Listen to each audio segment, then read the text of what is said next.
Our first panelist is Dr. Razmik Shirinian. He's a political scientist. He holds a doctorate degree from the University of Southern California. He's the author of 2 books. He has taught in several universities. Currently, he is a professor at the College of the Canyon. He is also the founder and a member of the president of Scholars for Scientists, which is an educational and cultural development. He has also been on the board of ARPA board of directors. Our first speaker, Razmi.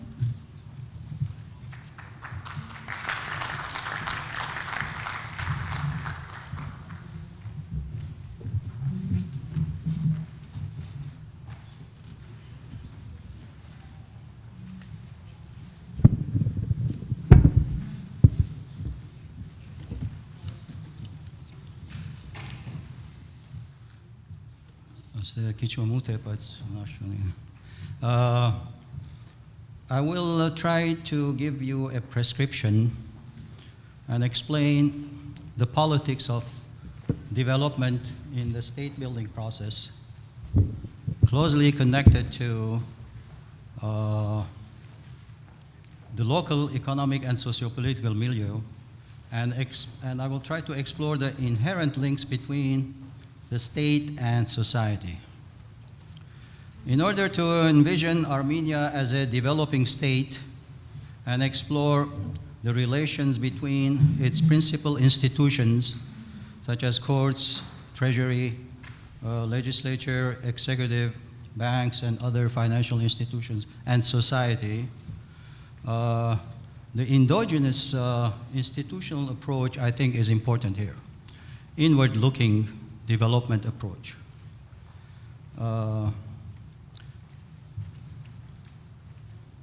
So an explanation of the current relationship between the state institutions, and society, I think, will shed some light on the politics of development and state building.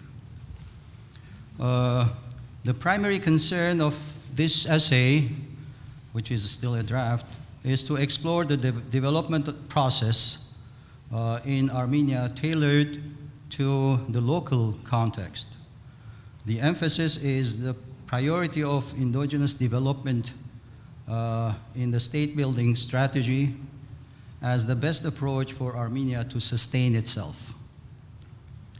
As this article focuses on local and endogenous and development-oriented state building model, the prevalent development framework is entailed into the concept of human development. This concept embraces diverse paths and incorporates different aspects of human life. It goes beyond the scope of economic development and aims at the social conditions of human beings as the main goal of development. Human development theory essentially aims to create and develop opportunities for the creative realization of the human beings, eventually to expand human freedom. I'm going to skip a lot of pages here. Of course, the main thesis of Armenian political development is predicated against all odds of the South Caucasian location and historical connections. However, what Armenia's independence has reminded us is that developing state institutions is a founding political discourse that allows the country to establish its identity.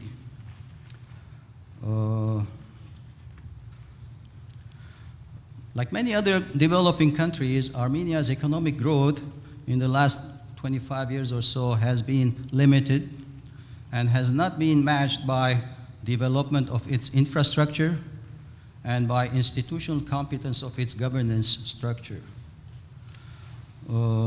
Overall, however, for a small and landlocked country like Armenia, development policies seem to be highly contingent upon a holistic view of regional security, a balanced adaptation to the changing demands of political and economic environment, and a reformist vision. However, equally important is an inward-looking strategy to be built on infrastructural elements of development. Two inward-looking interpretations emerge here, and I've explained them in my paper, but one is an elitist interpretation, and the other is pluralist interpretation within the country. I'm going to skip the elitist section. It might get very long. And I will focus on the second one a little bit, effective pluralism in Armenia.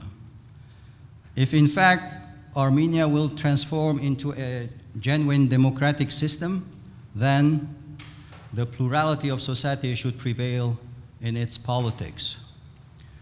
The essential element in understanding the pluralist nature of the Armenian society is the existence of multiple factions of social forces and organized groups, small or large groups.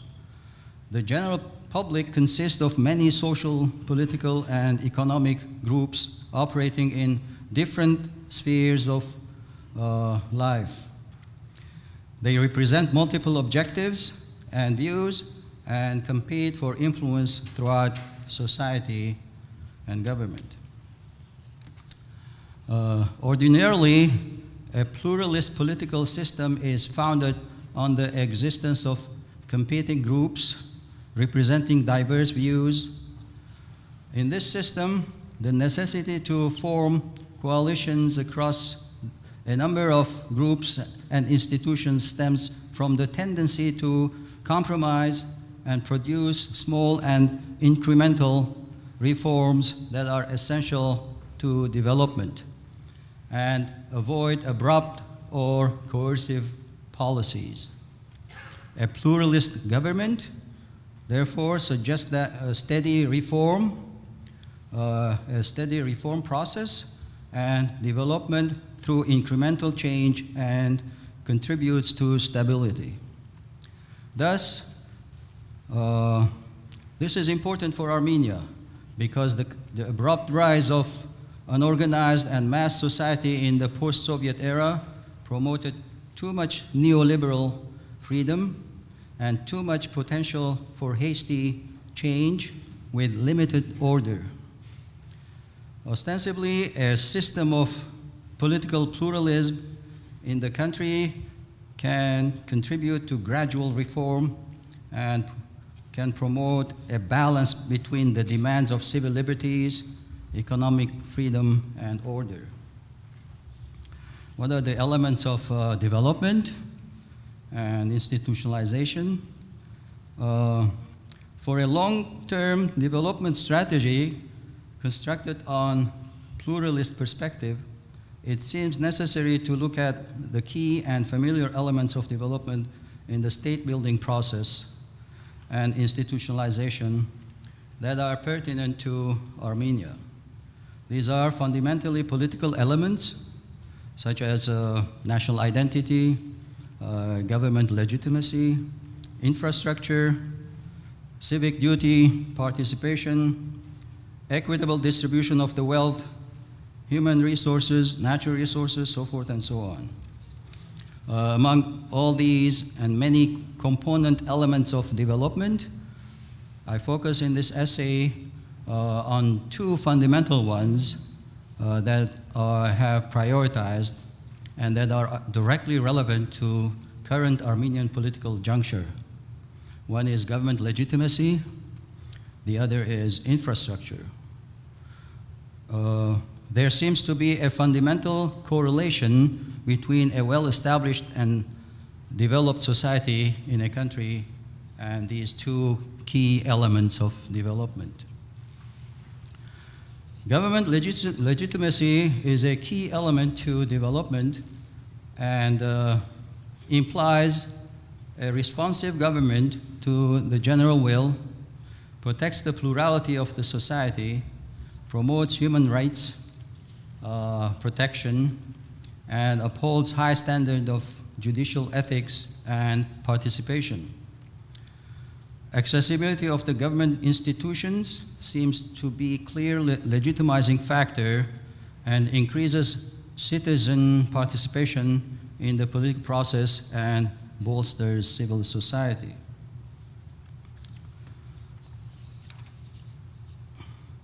Legitimacy is an effective element of development in the process of state building, in which people regard the government as a genuine expression of their interests.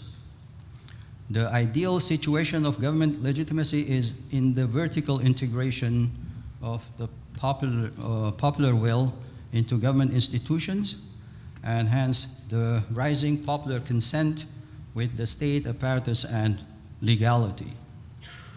However, in Armenia, there is a recurrent evidence that the faith and trust of the Armenian people in government is in constant decline as a reflection to the plutocratic rule, or some rather prefer to say the oligarchic rule,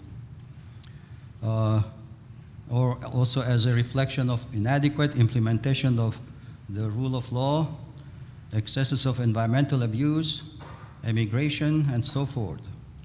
Distrust and elitism have hampered the Armenian government legitimacy. It is a clear system of plutocracy ruled by the rich, which explains the significant concentration of power in the country. The immense material and vocational resources are held by self-perpetuating groups of affluent business owners who are non-responsive to the plight of the people. Establishing legitimacy has been much more problematic than winning the independence. Many observations and studies point to the likelihood that the general decline in confidence in government institutions can be reversed through legislative process. This can be true for Armenia, especially in the light of the new parliamentary system that was established. In fact, a significant political transformation in Armenia was the election of the new parliament early in April 2017. Whether the new parliament will be able to recreate itself as an effective political institution, I think it will largely depend on how it addresses the mounting instability in the economic lives of people. This is a political moment in Armenia that seems to present new opportunities for similar transformations in economic area, like in healthcare, jobs, loans, insurance, financial security, so forth and so on. People will be directly affected by laws passed by this new parliament, the laws that will touch their business innovations, their jobs, and their income. The challenge in this moment is to expand into new dimensions of public policy that will make a difference in the daily lives of ordinary people. For example, to renovate collapsing houses or to improve the conditions of gas, water, and sewage systems.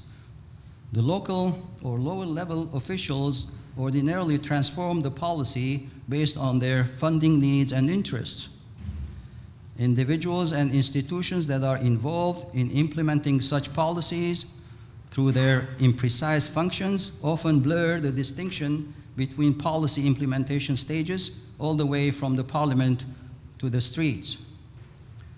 This is the moment in which an effective parliament clarifies both individual and institutional accountabilities and establishes efficient policy processes to save Armenia from perpetual underdevelopment. An important approach for political development is to conceptualize and to define the role of all political and economic institutions closely connected to the infrastructural needs that will improve the living conditions of the people. The idea is that institutions are crucial for development so that the infrastructure will not be neglected or will not remain dysfunctional. The new parliament, I think, seems to present a critical juncture in the Armenian political development and advance the state-building process by eliminating poverty and reverse the trend of declining demography. Poverty and emigration in Armenia still exist because of the lack of well-established political and economic institutions with highly elaborate structures. Armenia remains underdeveloped because of its dysfunctional institutions and infrastructure. The income of an average, I have here a little comparative section with Armenia and some other developing countries like Belgium, with about the same size as Armenia. For example, there are over 154,000 kilometers of paved roads in Belgium. In Armenia, there's little over 7,000 paved and semi-paved roads. That distinguishes the infrastructural, importance. And there are a lot of other examples that I have mentioned here. Power absolutism in Armenia has prevented free exercise of political and economic rights and has hindered development.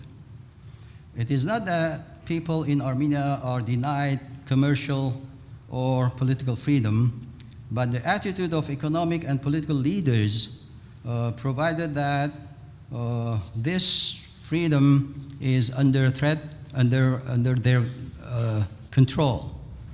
Hence, the primary barrier to development is the absence of legitimate and functioning institutions that would provide a high degree of law and order and would contribute to the establishment of a comfortable standard of living.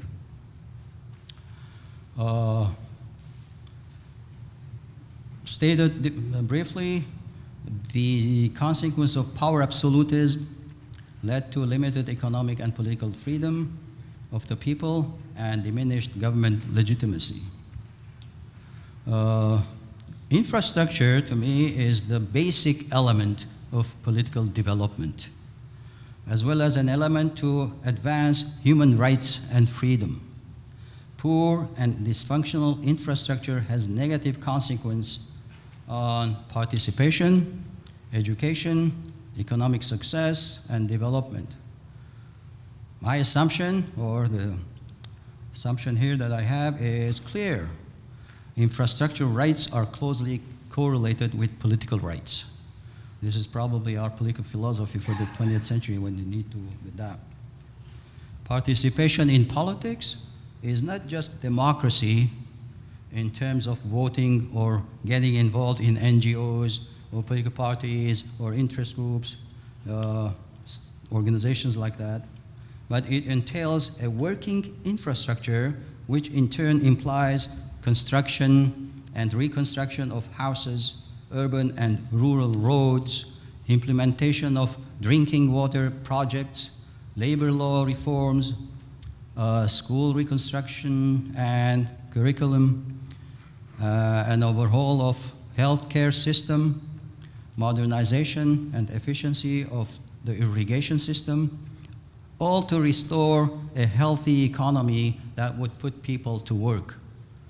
As a natural part of democratic politics, infrastructure development emerges as the founding element of socio-economic and political participation. I explain further why this should be, of course, our national development strategy. To meet the basic infrastructural needs of the people also leads into meeting their basic socio-economic and political needs. After all, the simple and the daily life of ordinary citizens is also their politics. For them, elections, coalitions, in the government or diplomatic relations with other countries are detached from their daily living conditions and daily relations. Politics for them, politics for many low-income families is to heat their houses with wood or water or whatever they find, because they have no heating system with natural gas, or finding different heating systems. That's their politics. The economic institutions have yet to respond to this basic need. That is, work with low-income families to build, renovate, or improve homes that can be paid for over time by affordable loans. Economic or microfinance institutions as a development plan are able and can provide families with access to microloans to finance home repairs, improve their water, gas, and sanitation conditions. This in turn builds self-resilience, improves social well-being, and more freedom in the area of political participation. I can hardly see here, but I'm trying, For the poor in Armenia, the infrastructure is non-existent or fragile. The poor infrastructure, notably in rural areas, had a negative effect on the economic activities of citizens and did not allow them to develop their skills and ideas, followed by the poor practice of their political rights. After all, and in trying to conclude here, Armenia seems to lack a unique and coherent system of development to build the state. Beginning in the early 1990s, political thinking in the country reflected on an incipient democratic practice that bore little relevance to the pressing issues of development and state building. The abrupt liberal opportunities created the economic elite that ultimately took the form of plutocratic leadership. In spite of a newly devised liberal constitution, Armenia was not able to institutionalize a political as well as an economic system of genuine representative governance.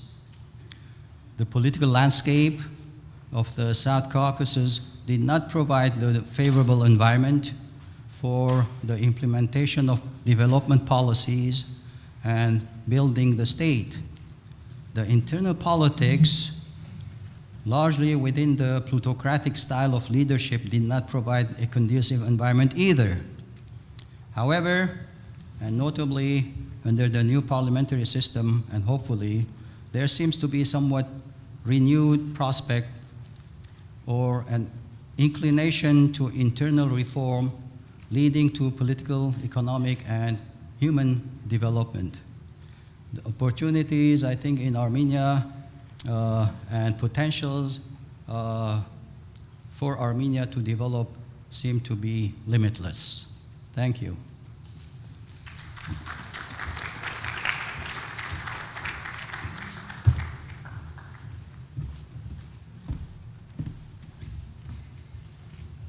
Thank you, Dr. Shirinian. Our second speaker is Dr. Haraj Chilingirian. Haraj is a sociologist and associate of the Faculty of Oriental Studies, University of Oxford. He received his PhD from the London School of Economics. He has lectured widely and is the author of numerous monographs, academic studies, and articles. Dr. Chilingirian, please.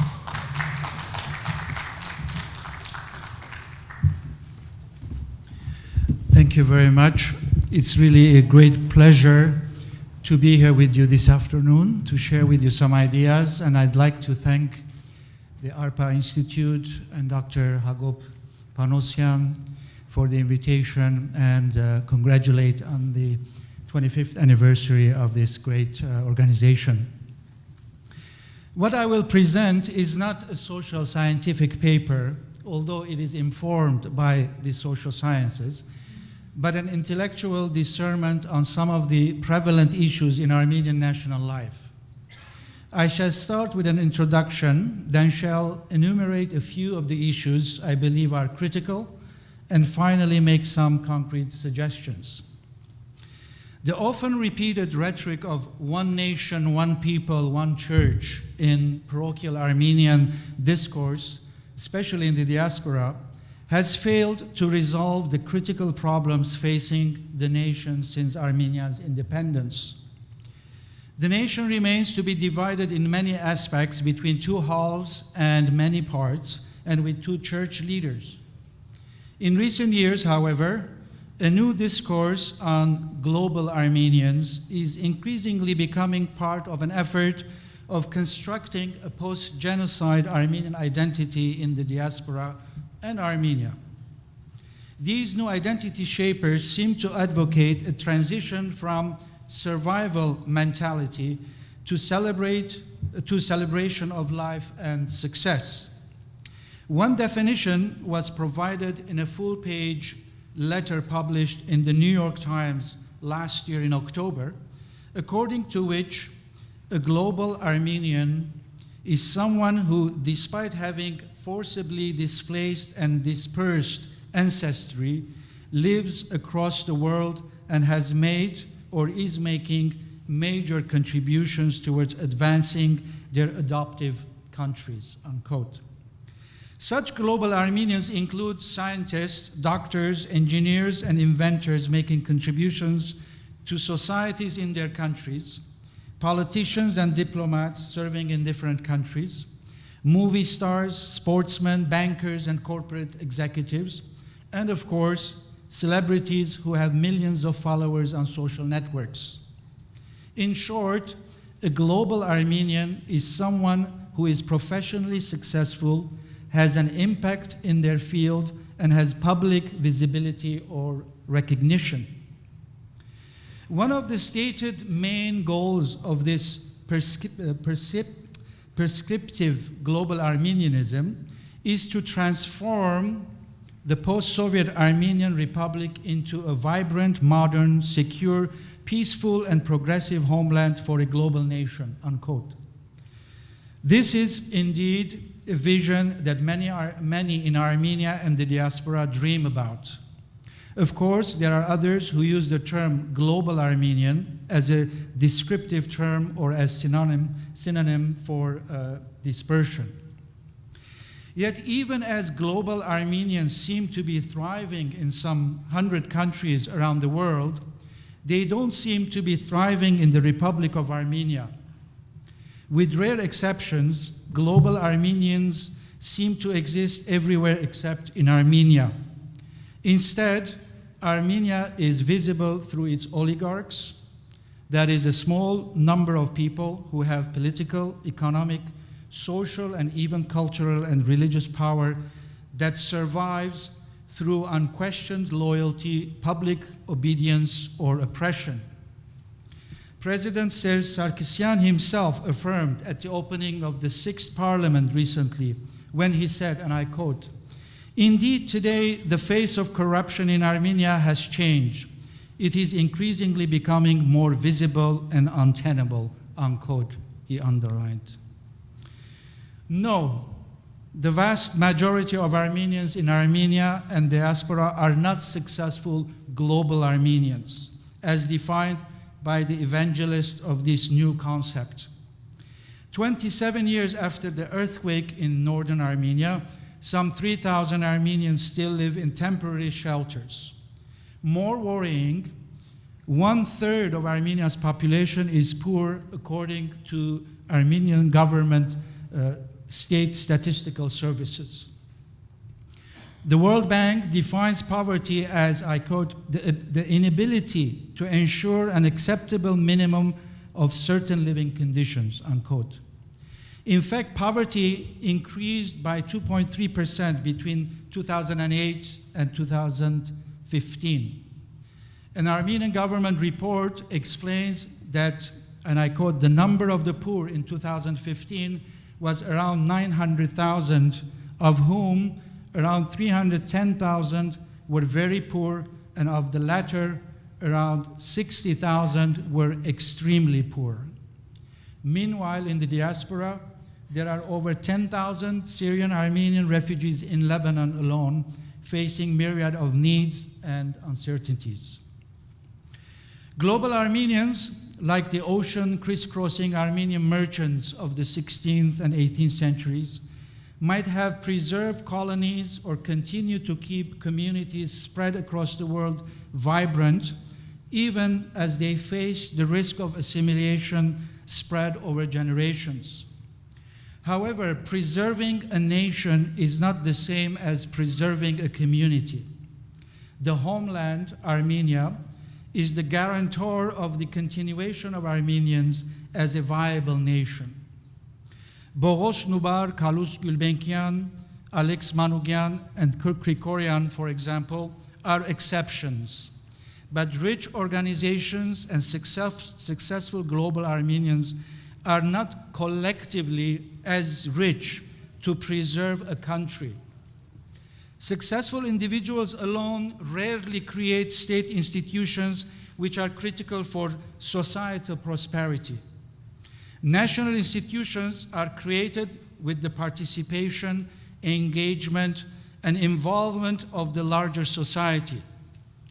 Working together on specific projects or towards common goals is different from unity, unified, or united activities, often repeated terms in Armenian discourse, but virtually never fulfilled. A nation becomes prosperous when all segments of society, with their talents, capabilities, and all sorts of resources, are engaged in the process of building a preferred future. In the last century, we have been successful in building prosperous communities and preserving Armenian identity in the diaspora. In the last 25 years, we have been engaged in the process of state building. But what we have yet to complete is the process of nation building, a process that is not the mere endeavor of individuals or a certain group of people, but a long-term collective project. I suggest we could view nation building as the process of fulfilling or taking the efforts started in the diaspora in the last 100 years, and since Armenia's independence, to their logical conclusion. In short, nation building is the construction of an Armenian national identity through the power of the Armenian state. And this rather long introduction brings me to my main question. Could Armenians remain a global nation with a broken homeland? A homeland plagued with poverty, corruption, and depopulation. Even as we should celebrate and promote global Armenianism, a mark of regeneration and integration into global society, we need to be cautious about the temptation to brush aside the real problems facing the Armenian nation. Individually, Armenians have been very successful. They have become global citizens, but institutionally, our collective life bears the shackles of at least three issues in my view. First, the past. We do a lot of retrospection, but very little prospection. Second, lack of national philosophy or a set of common values around which we could gather collectively. And third, we lack transformative leadership. That is, we have many leaders, but we seem not to have leadership.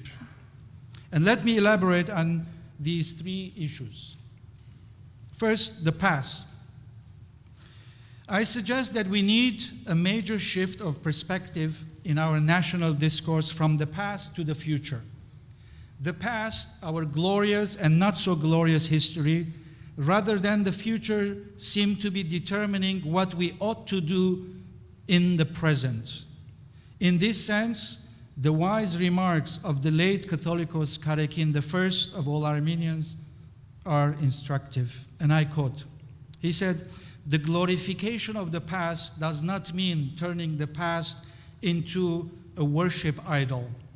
If we continue to glorify the past to a point that we are filled and drunken by it, we would betray the past. Do not forget that the past is not past. It lives in us as a source of inspiration for new activities, new creations. We are a ring on that chain, which is the march of our life, spread over the centuries and striving towards the future." Unquote. Seeing the present from the future does not mean looking into a crystal ball, but seeing the impact and consequences of our own actions and inactions today on the future. And it means as well as determining where we wish to go in the coming years and decades. For instance, according to the United Nations projections, in 2015, Armenia's population will go down to 2.7 million, and in 2100, down to about 1.8 million. While Russia and Georgia will also see decline in their population numbers, Turkey, Azerbaijan, and Iran will see natural growth. We know now, today, what will happen to Armenia's population in 30, 40, 50 years. 20 years ago, we knew what impact the oligarchic system would have on Armenia's population and the country's economic development. And we can be sure what we could expect in the next 5 to 10 years if the current system of governance in Armenia continues. It is in this perspective that we need to look at the present from the future. Secondly, we need to see Armenia and global Armenianism in the context of critical global developments.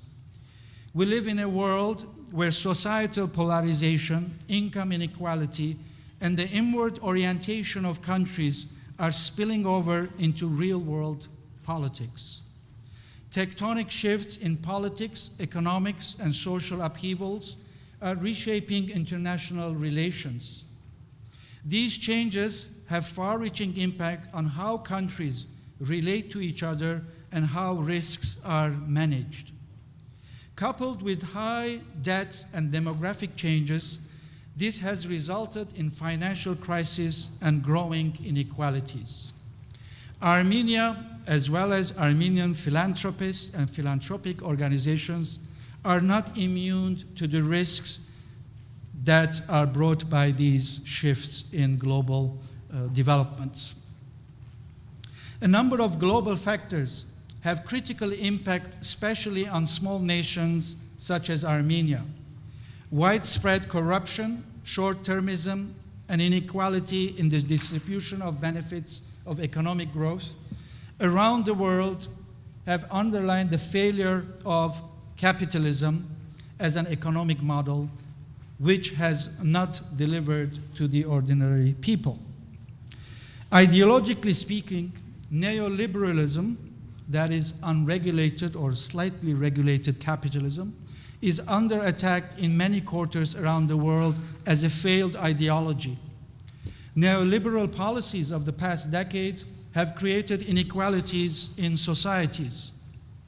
These inequalities challenge the very foundations of democracy, as we have seen in Armenia and the rest of the world, where the wealthy and the powerful have greater influence on politicians, political representation, policy making, and public discourse than the vast majority of citizens. In terms of geopolitics, in Armenia's immediate neighborhood, the post-Ottoman secular Arab nationalism of the Middle East of the last century has crumbled due to upheavals and wars in the region. Meanwhile, the political horizon for the resolution of the Israeli-Palestinian conflict is bleak for the foreseeable future. The Middle East continues to witness mass movement of people within the region and without especially to Europe.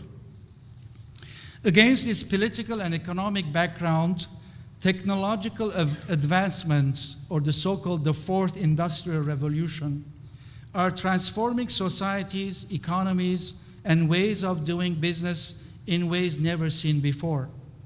These have positive benefits for societies, but also unforeseen consequences. Even as globalization has blurred personal and societal identities, many societies are addressing such anxieties by reasserting their personal and collective identity. International relations are becoming less cooperative and more inward-looking. Emotions, rather than rationality, are informing decision-making and political positioning. We need to look at our present from the perspective of the future of technology. We know that in the short and medium term, for example, artificial intelligence, virtual reality, augmented reality, and such unprecedented technologies would become positive disruptions. What are the benefits and uses of such technological disruptions for Armenia and Armenians, for instance? In a post-hardware world, which is a topic discussed among specialists these days, the intelligence in the machines rather than the machines themselves would be the center of attention. These would certainly have uses and impact on education, cultural production, trade and industry, defense of borders, and so on. The global risks and economic, political, and technological trends that drive them are opportunities for responsive leadership. In the Armenian case, a leadership that would aim to uplift society towards long-term prosperity by engaging and collaborating across stakeholder groups, multiple areas of expertise and talents, and interconnected systems. For at least 2 decades now, we often speak about the lack of adequate leadership or lack of will in Armenia and the diaspora to improve the state of the nation. I believe leadership alone is not enough. What we critically lack is a clear and common understanding of our national values, Arje hamagark, as we say in Armenian. What are our most important national values? And this brings to my second part. Throughout history, I suggest 3 pillars have been significant and constant in Armenian national ethos, and that is church, school, and books, intellectual production. In modern terms, these would be spiritual moral values, education, and communications. These 3 pillars or institutions have defined, maintained, and developed Armenian identity, especially in the diaspora, for at least the last 300 years. In the globalized world of the 21st century and with Armenia's independence, these proven identity pillars have been going through a period of transition and need renewal. While today the church, or more precisely the church leadership, is falling to provide the spiritual, moral, and ethical grounding for Armenian identity and national life, there is a need for a new philosophy that is based on millennia-rich Armenian wisdom, moral, ethical, social, and cultural values that have sustained our national life, especially in times of great crisis and transition. Today, the elephant in the room that the leadership, neither in Armenia nor in the diaspora, are willing to see or acknowledge is the absence of a national philosophy, a philosophy in the wildest sense, particularly its moral and ethical dimensions. As the experience of the last 25 years show, political and economic development, social cohesion, basic social justice, etc., would remain problematic without the adoption, promotion, and exercise of sets of moral ethical values, values that are both universal and Armenian. In short, what are the value components of Armenian identity? Armenians like to compare themselves often with Israel and the Jews or with other European nations. So let us look at a few examples of values that are upheld by various societies. In Denmark, for instance, Danish values and philosophy are woven around the idea of interdependence in society. Their sense of safety and comfort comes from the surety that material and psychological benefits of living in a society are tangible and accessible. In the Danish way of thinking, having a secure life is more sensible than taking big risks. Sharing and community are complemented with the feeling of security and thus the idea of the welfare state.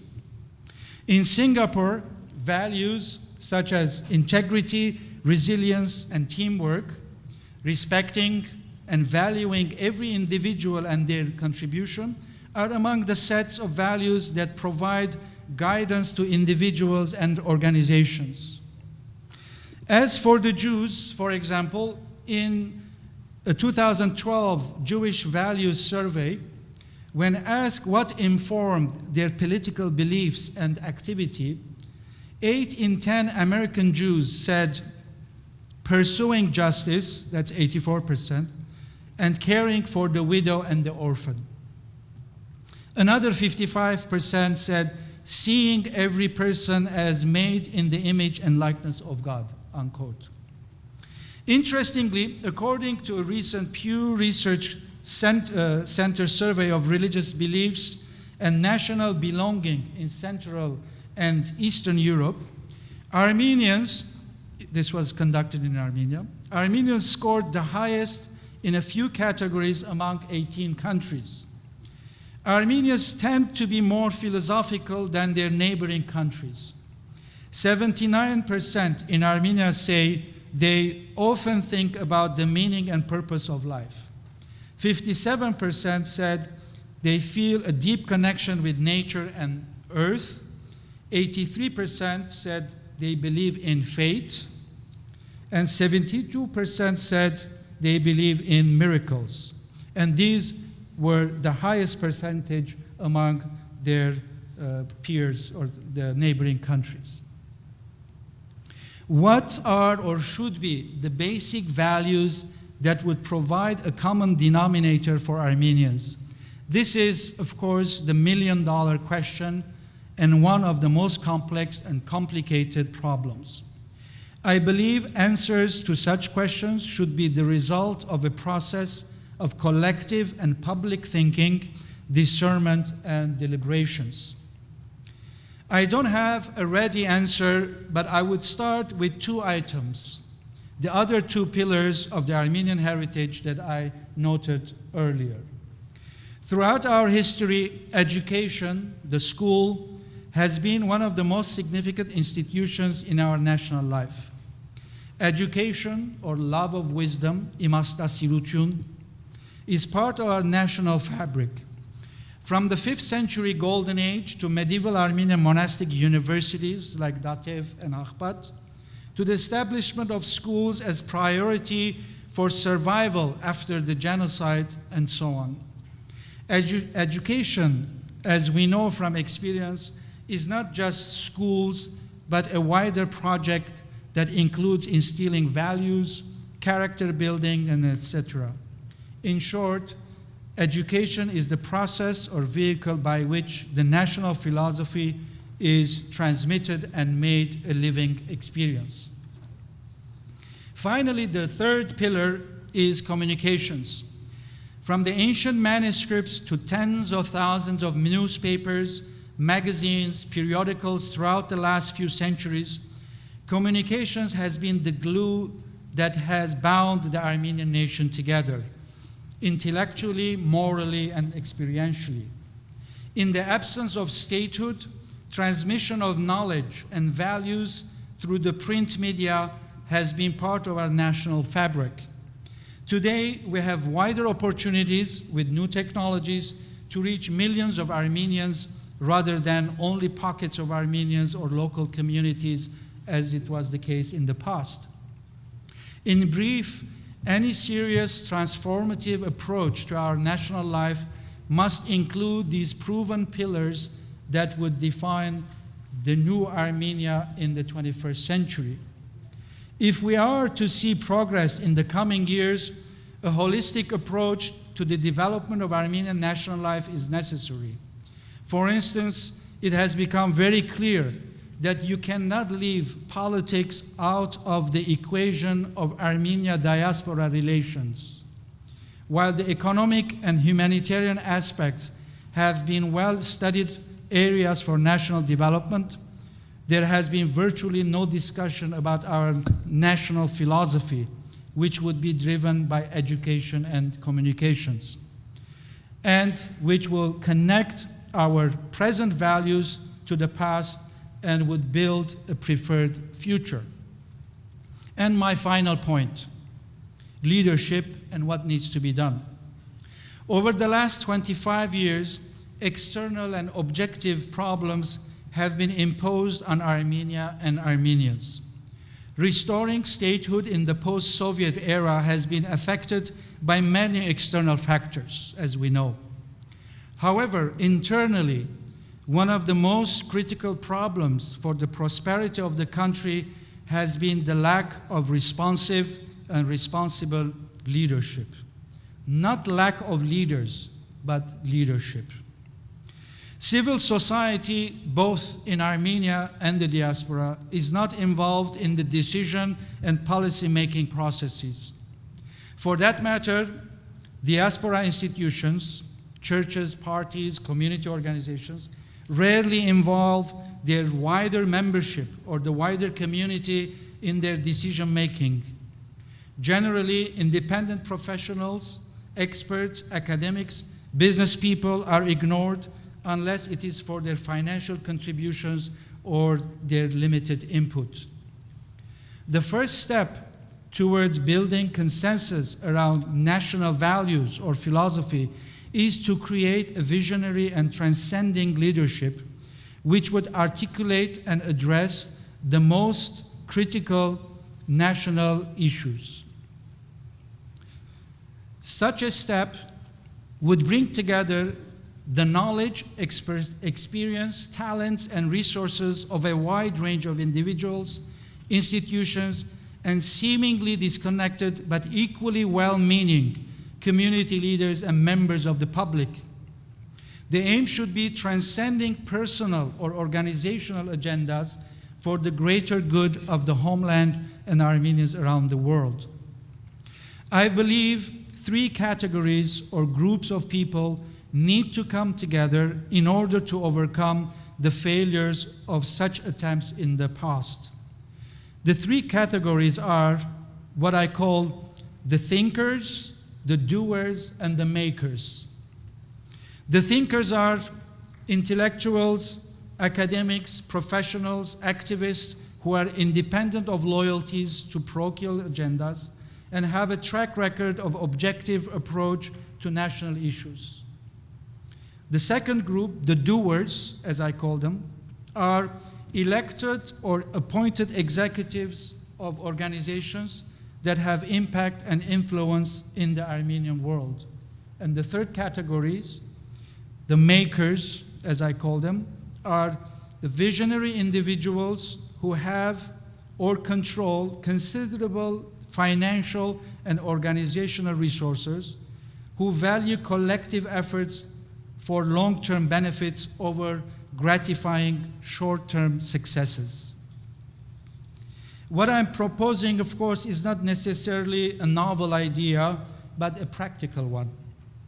Of course, there are some pan-Armenian organizations that do a lot of good for Armenia and Armenians.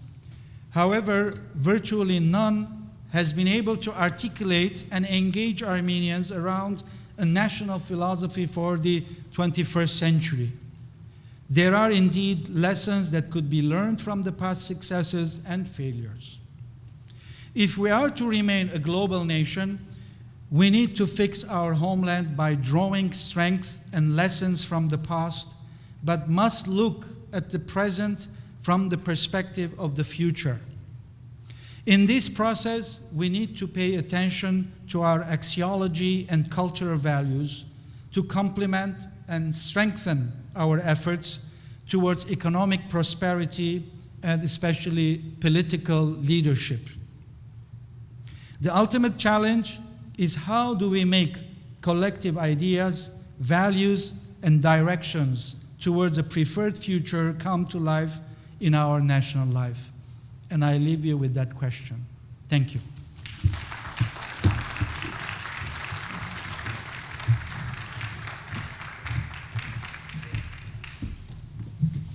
Thank you, Dr. Chilingirian. Our third speaker is Dr. Irina Kaplanian. She's a political analyst. She holds a doctorate degree in political science from the University of Cambridge. She has worked in a number of international organizations and think tanks around the world. Dr. Kaplanian has a number of academic and media publications. Her topic is Consolidating Diaspora and Developing Armenia, a Mutual Road Ahead. Dr. Kaplanian.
Thank you.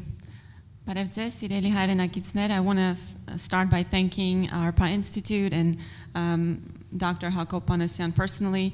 This is a wonderful opportunity to be here with you today and speak on very important topics.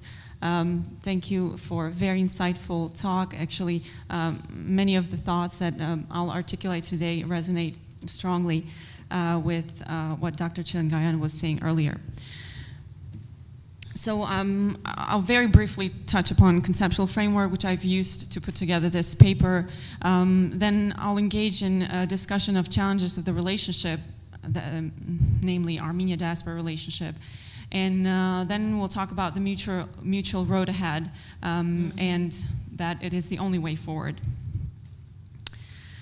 So as Raj was saying, we are often defined by our past, the uniting element of the Armenian diaspora within as well as between its communities around the world and the Republic of Armenia is the common memory, common history, and our common past. What about the future? Have Armenians envisioned together Armenia of the future? Have we envisioned together the Armenian diaspora of the future? Have we defined who we are in the 21st century as a nation?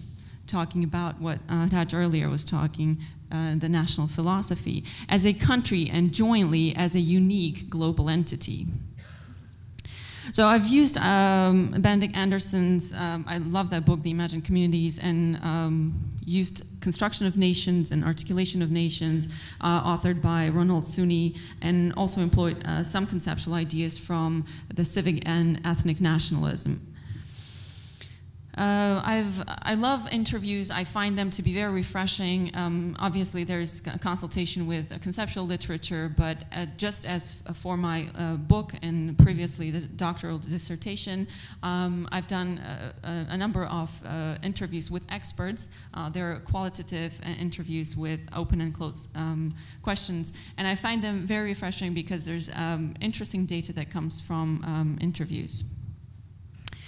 So let's start by talking about Armenia. The mainstream Armenian political thought is that Armenians have had a statehood in various shapes and forms for the past 100 years. Actually, next year we will be celebrating 100th anniversary of the First Republic.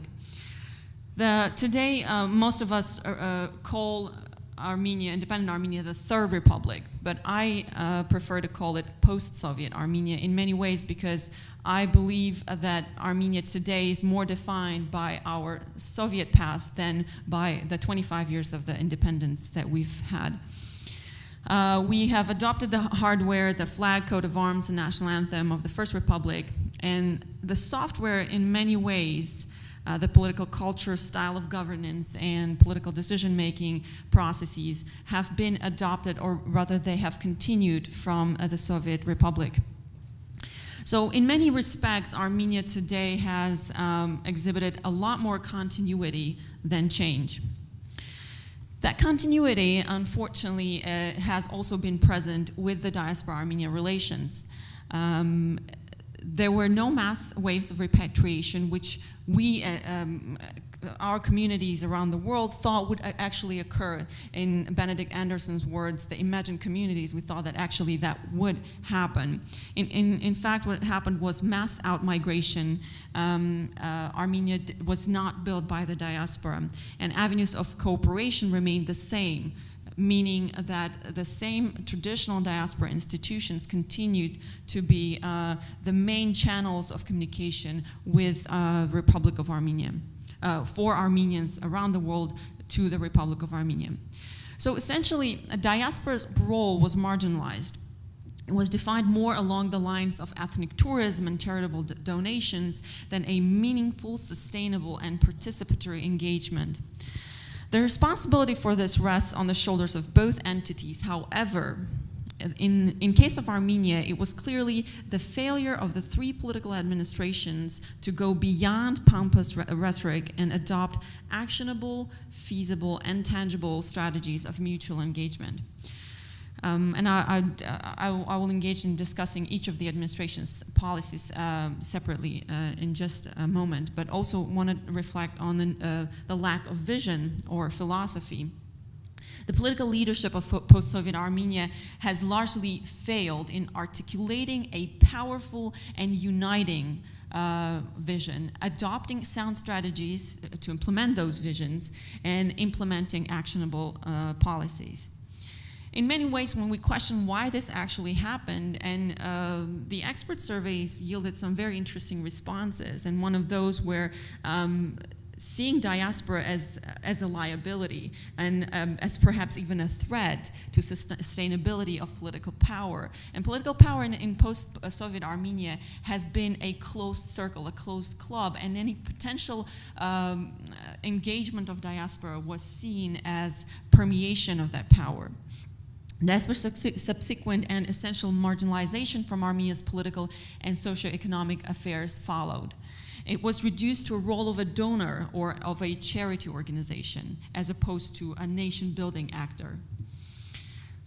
So there was lack of sustainability and poor oversight as a result of that. Diaspora's role in ensuring economic survival, especially in the early years of independence, was absolutely indispensable. However, unfortunately, the billions of dollars funneled by various diaspora organizations and individuals, although ensured economic survival, were marginal in terms of sustainable development, as these donations often lacked clear deliverables and oversight.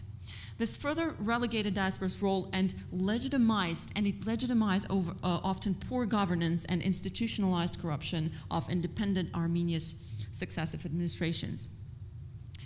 So, in many ways, this relationship, the status quo became convenient. The political regimes in Armenia kept diaspora organizations close enough to receive money through financial donations, remittances, and fundraising campaigns. Diaspora, or rather diaspora institutions, in their turn, remained conveniently indifferent to the real problems of structural, social, and institutional shortcomings of poor governance. Armenia diaspora was maintained almost exclusively through diaspora financial charitable support, but unfortunately, more often than not, at the expense of solving real and lasting problems in the country. This has resulted in reducing the relationship from possible, meaningful, and multifaceted engagement to what mostly would refer to ethnic tourism. So, thankfully, the status quo is changing. In the last couple of years, we've seen a slow but effective change, with some diaspora organizations stepping up and engaging in more structural, institutional, and sustainable ways with Armenia. Although both parties have equally significant roles, it was independent Armenians who set the tone, or in other words, drove the narrative and the course of the relationship. And now I'd like to reflect on all the three administrations that we've had since independence. So when Petrosyan came to power, his philosophy was more resting on the ideas of civic nationalism as opposed to ethnic nationalism. In his interpretation and subsequent adaptation of policies, it was not the nation that created the state, but the state of independent Armenia that created the nation. So in the period between 89 and 90 diaspora, there's a famous letter that diaspora sent, composed by various diaspora organizations and active diaspora members. This letter was sent to the Karabakh Committee, warning about the dangers of independence and advising to stay in the Union. There, Petrosyan actually, Ronald Suni in a conference that was about 2 months ago in Yerevan, organized by USC, mentioned that he was one of the signatories to this letter, and that he strongly was opposed to Armenia's independence at the time, because Armenia itself and the diaspora had various anxieties about what would happen with Armenia if it becomes independent. It would all of a sudden become so vulnerable to the potential threats emanating from Turkey. So Petrosyan's administration recollected that in 2010 interviews, I've conducted various interviews between 2008 and 2011 with members of political administrations of Petrosyan, Kocharan, and Sargsyan. And what's very important to reflect on is that when I would question their failed strategy at engaging diaspora, they would always reflect on that early incidents where diaspora was actually warning Armenia from not engaging into the process of building of sovereignty. So his administration adopted a course of action with this slogan: "There are no eternal enemies and no eternal friends, but eternal national interests." As Armenia became sovereign, the diaspora shifted from being a nation in forced or circumstantial exile to a nation in voluntary exile. As the long-awaited arrival of independent Armenia came to its imagined fruition, it was expected that both entities will engage in a mutually agreed-upon course of building the Armenian statehood. However, the engagement was marginal and formal, and no mutually agreed-upon course was discussed or initiated. So under Petrosyan, the official Yerevan's leadership refused to institute dual citizenship and facilitate the processes of receiving citizenship through naturalization, and instead argued that permanent residency status granted to diaspora Armenians good enough and legally essentially the same as citizenship. This was actually David Shakhnazarian, who was at the time Minister of Foreign Affairs under Levon Ter-Petrosyan. That was his statement, his quote. In addition to that, Ter-Petrosyan's ban of the Armenian Revolutionary Federation sent a hostile message to the large segments of the diaspora about his allegedly antagonistic predisposition towards the diaspora. When Kocan came to power, that rhetoric changed, as well as policies, but more the rhetoric. Armenia's second president, Kocan, both narrative and policies were a stark contrast to Levon Ter-Petrosyan. First of all, actually, when I was looking at the timeline, it was literally within 2 or 3 days after he came to office that he lifted the ban on ARF. He initiated the adoption of the new legislation on citizenship. Although he came to power in the 90s, the law on citizenship did not come into effect until 2007. So at the end of his second term was only where was it possible to get citizenship. He nationalized the narrative of the diaspora's sensitive foreign policy issues. He put genocide recognition on the priority list of the country's foreign policy, came across much stronger on the Nagorno-Karabakh issue than his predecessor, and coined the term complementarity, which was actually authored by Vartan Oskanyan in foreign policy to reflect Yerevan's willingness to conduct a balanced foreign policy strategy. However, he put the focus primarily on economic development, and I recall when I was interviewing members of his administration, they said, well, you know, Armenia is poor. Nobody wants to come and live here. Nobody wants to do business. And they would even articulate this statement that developing Armenia economically is paramount to any other institutional development. However, that they largely disregarded the development of democratic institutions and strengthening of the civil society, which arguably could have been more attractive for the diaspora. Adoption of dual citizenship came with a catch. Armenian citizens residing abroad were not allowed to vote in any local or national elections in Armenia. So now you have citizenship, but oops, sorry, you can't vote in Armenian elections.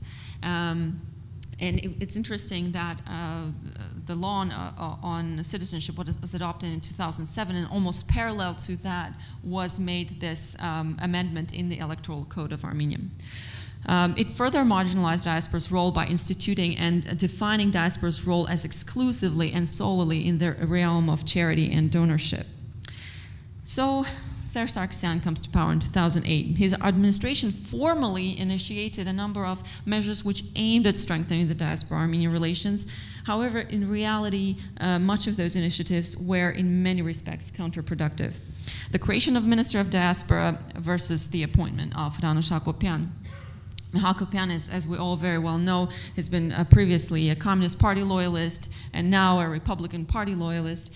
Perhaps she was the right pick for Sargsyan's administration and his political goals, but certainly an unfortunate one for the diaspora. Under Hakopian's leadership, the ministry developed and adopted a strategy titled Concept Paper on Armenia Diaspora Collaboration Development, which aimed to define and develop Armenia Diaspora Cooperation. Does anyone even know of this paper? When I was asking people how many have read, how many are familiar, even people within the administration did not even know that such paper exists or a strategy has been developed. However, almost 10 years down the road, and the impact of this concept paper, as well as a handful of other smaller programs like Aritun, is yet to be seen, as much of the goals set out in these programs remain on paper. Sargsyan's another initiative was the attempt to articulate a new national construct for the Armenians both in the country and abroad. Prime Minister Tigran Sargsyan, no relation to Serge, early in his appointment articulated a vision which he titled Haikakan Ashkar, which was perhaps his interpretation of the Armenian transnation, which was the term authored by Khachik Tololyan, and was a discursive attempt at communicating an inclusive and an engaging message. However, although Tigran Sargsyan was among the few who attempted to articulate an innovative and engaging vision for Armenia-diaspora relationship, the lack of subsequent strategies as well as policies reveals the populistic nature of this attempt, or perhaps the absence of initial intent or motivation to undertake serious measures aimed at striking a sound and a working Armenia-diaspora relationship.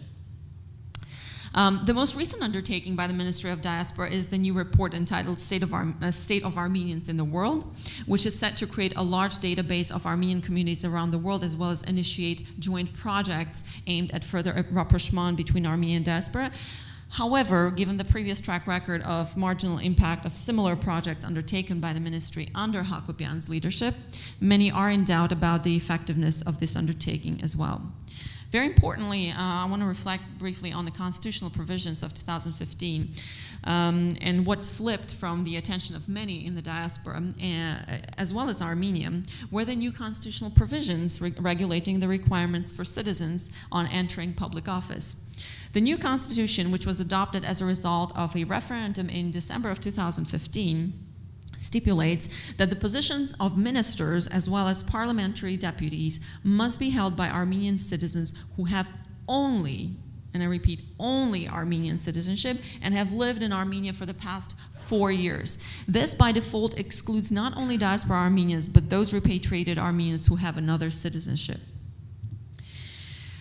Essentially, as narrow agendas and vested interests prevailed over the agenda of national unification, all the three administrations failed both in drawing up a detailed, mutually beneficial, mutually enriching, and strengthening strategy of long-term cooperation and engagement, as well as implementing it through various policies.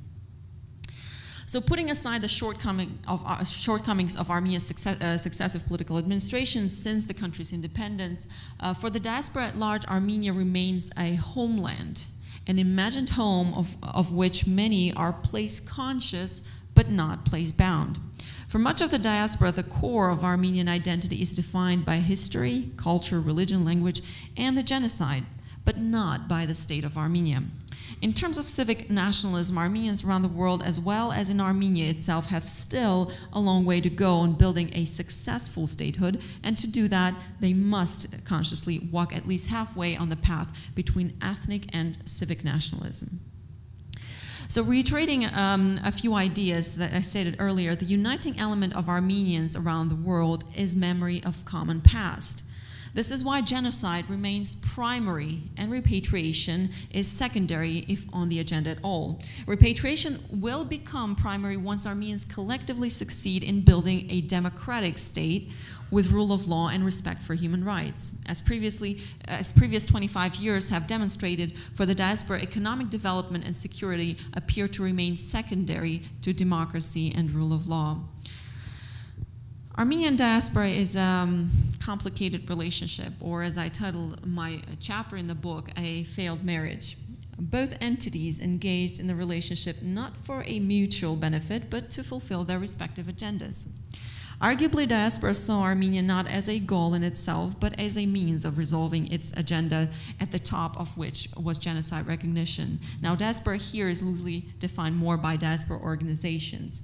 This is why diaspora as a whole, i.e. Armenians around the world, did not see Armenia and its underlying problems such as corruption, lack of rule of law, political impunity, violation of human rights, etc.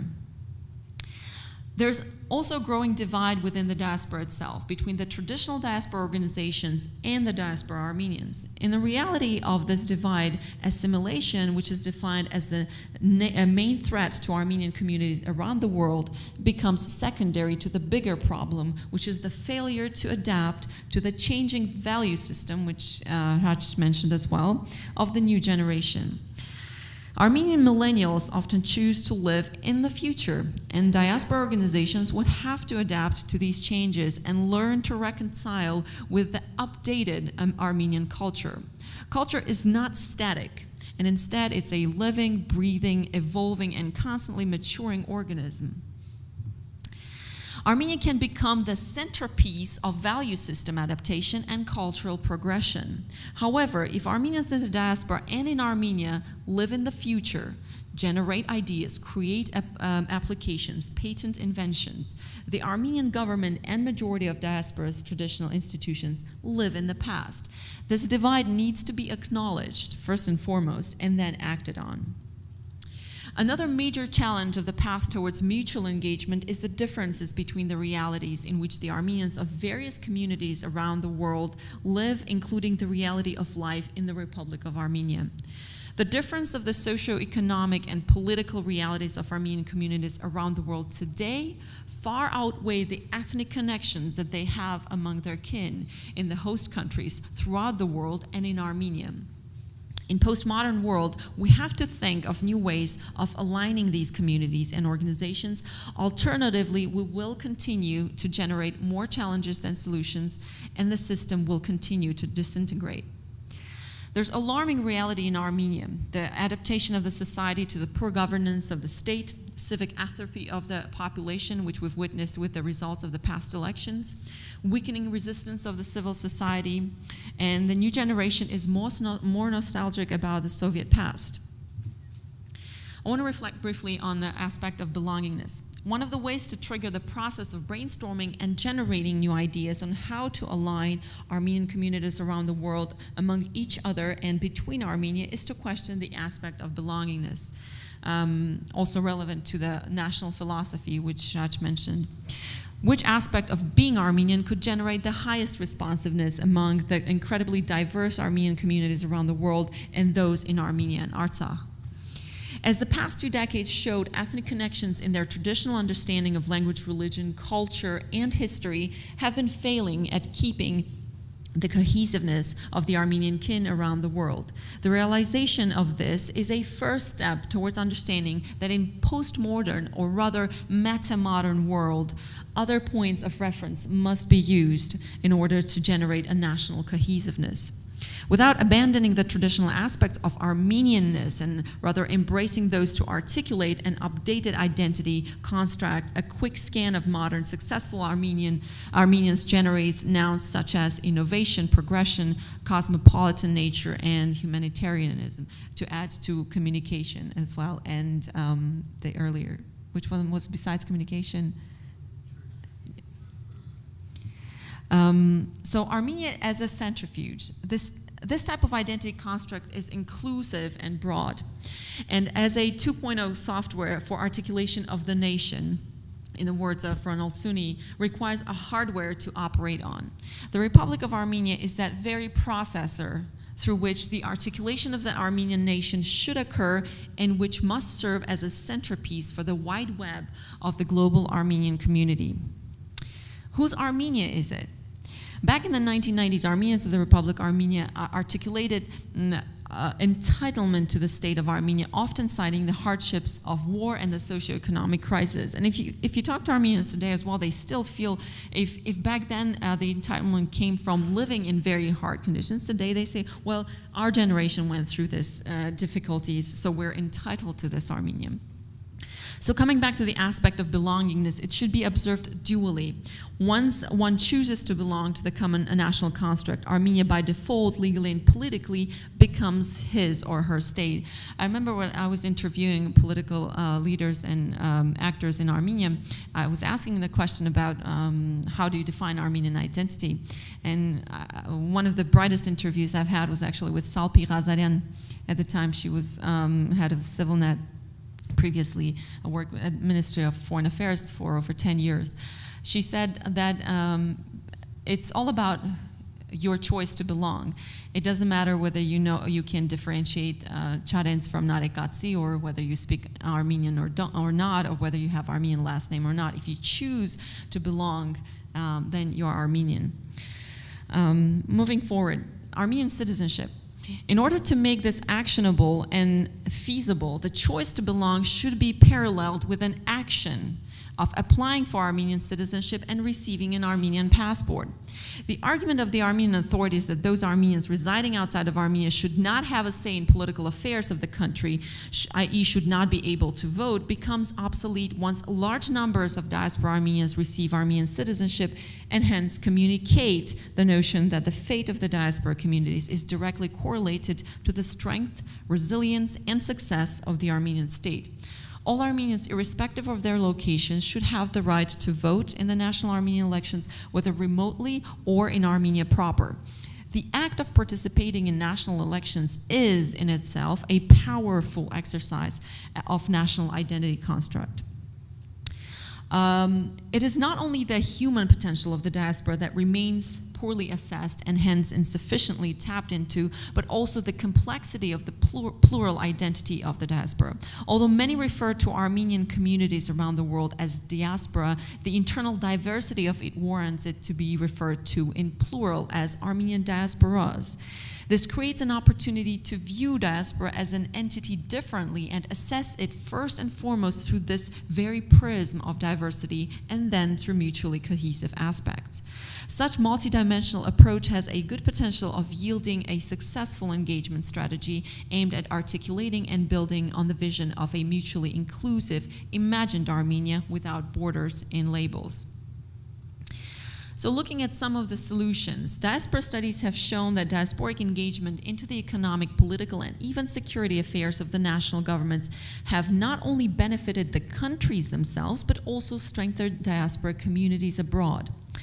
At least formally, this has been accepted by both the government of Armenia and diaspora organizations, hence the adoption of various strategies on the part of official Yerevan, from inclusion of diaspora into the country's national security strategy to establishment of Ministry of Diaspora and development of subsequent programs. Similarly, diaspora organizations have ascribed to the notion of engagement. However, both official Yerevan and diaspora organizations have been rather unsuccessful in living up to the vision and concept of mutual cooperation laid out in these respective strategies. So, the problems of the ministry. Much debate exists regarding the effectiveness of the Ministry of Diaspora, both from structural perspective as well as operational perspective. Ministry's mandate is hollow. Operationally, it does not constitute a structurally effective organization capable of pursuing a national agenda with a global cause. Ministry's poor institutional performance as well also has to do with the lack of knowledge, not only in how to effectively operate a bureaucratic structure, but also, and more importantly, in understanding the complexities of diaspora. This lack of understanding, however, is not a result of lack of knowledge, as there are plenty of other government or government-affiliated institutions in Armenia studying or researching the diaspora, but rather a result of poor intra-government cooperation. I recall just last year, I went to the National Academy of Armenia funds the Institute of Ethnography and Archaeology. Within that institute, there is a Department of Diaspora, and there is a team of about 7 researchers doing incredible work on mapping diaspora communities around the world. They have a lot of very interesting data that they've collected over the past 10 or 15 years they've been working.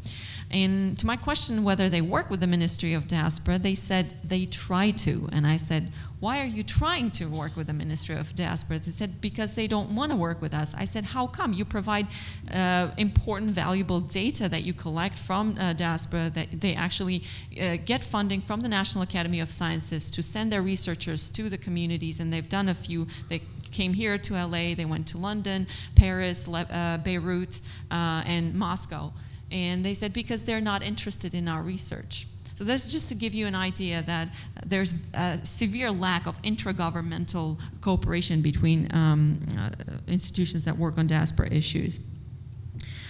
The vision, strategy, content, and structure of the ministry must be reviewed in their entirety, in addition to the appointment of a new minister properly chosen for the job. In this respect, diaspora organizations need to be more vocal, as they and their communities are direct stakeholders of this ministry. There's much disappointment related to the Minister of Diaspora and the work of the ministry. However, much of this discontent is not communicated to Armenia's government. One such platform where this can and should be communicated is the upcoming Diaspora Armenian Conference in fall in Yerevan. It must address some key structural and foundational problems instead of remaining within the confines of the accepted protocol, where both parties engage in praising each other and the traditional Armenian institutions. Issues regarding civic education, civil society, professional cooperation need to be on the agenda. Otherwise, the ministry continues to be yet another defunct government body. In this respect, Israel's diaspora ministry can serve as a wonderful example of efficient and sustainable involvement in professional development. Also paramount is increasing its effectiveness is the need for the Ministry of Diaspora to shift its agenda from small programs and medal awarding festivals to engagement in a much more serious and impactful work. For example, educational collaboration between Armenian experts in the diaspora and the educational sector in Armenia. The most effective and efficient way of organizing diaspora communities is through an alignment of certain group of interests, at the core of which should be the institution and sustainability of democratic Armenia. Once this mutually inclusive articulation of national interest is on the agenda of both entities concerned, the challenge of organizing diaspora to communicate effectively would be significantly reduced. Here, the main challenge for the diaspora organizations would be overcoming the Cold War legacy and, developing a common political language with premises and terms that everyone can agree on. The representation of their respective communities has increasingly been a challenge for the diaspora organizations, as these organizations mostly and largely remained confined to their old agendas and structures. They moved further away from their kin, who have found new and modern ways of community organization. Diaspora organizations must realize that they need to be more flexible in order to adapt to the changing reality and hence be able to tackle new challenges. Although in the recent years we have seen pockets of civil society representatives from the diaspora engaging in the country's various sectors, from women's rights to environmental regulations, the measurable impact was arguably marginal. This is largely due to a lack of networks and funding, both of which are available within the diaspora organizations. It is hence paramount that diaspora organizations accept the notion that any meaningful engagement in Armenian affairs would require some level of politicization. It is very likely that the active body of diaspora Armenians who live, work, and/or undertake various projects in and within Armenia, will be the driving force behind encouraging diaspora organizations to engage in Armenia's affairs in a meaningful way. This meaningful and sustainable engagement can come about only when structural, institutional problems are openly discussed and critically addressed. Diaspora organizations must realize that it is not only the diaspora-Armenia relationship that is at stake, but their very own viability. According to the words of one of the respondents, it is time to be brutally honest. As we imagine a new Armenia or a new Armenian ecosystem, we need to work in the direction of constructing it, whereby the centerpiece of the institutional hub of this ecosystem is a modern and democratic Armenia, focused on its sustainable development and on its global mission to strengthen its communities around the world. Although often juxtaposed as mutually exclusive, the ideas of both ethnic and civic nationalism must be employed and reconciled in the attempt to fuse Armenia's state interest with that of a wider national interest. In the ethno-national understanding, the nation creates the state, which did not necessarily happen in case of Armenia, whereas in the civic national understanding, it is the state that creates the nation. In this respect, one can argue that sovereign and democratic Armenia must recreate and reconstruct or re-articulate its nation at home and abroad. And lastly, new generation of diaspora Armenians or the diaspora millennials have already set a positive trend of building more lateral ties, effectively mobilizing larger masses around specific goals, and are better integrated with both Armenia and host societies. These diaspora millennials, as well as new generation of civic activist Hayastansi Armenians, are proud of and love modern Armenia, not its past. Hence, acknowledging the challenges and the paths that need to be taken ahead, they come across as some of the most critical voices articulating the need to mobilize around a joint and single Armenian vision, challenge leadership in both the country or leaders in both the country and the diaspora, and do this together and today in order to reverse the course of assimilation in the diaspora and turn Armenia from a country of migrants to a state of repatriation. Thank you.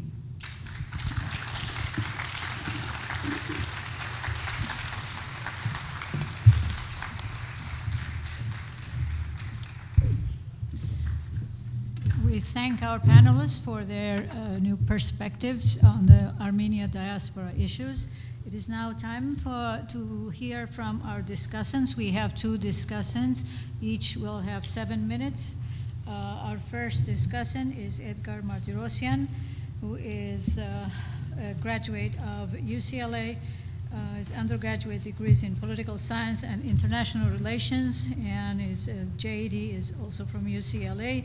He's been a staff member for the Journal of International Law and Foreign Affairs, at UCLA and as an intern for the Ministry of Foreign Affairs of the Republic of Armenia. Please come to the podium. And our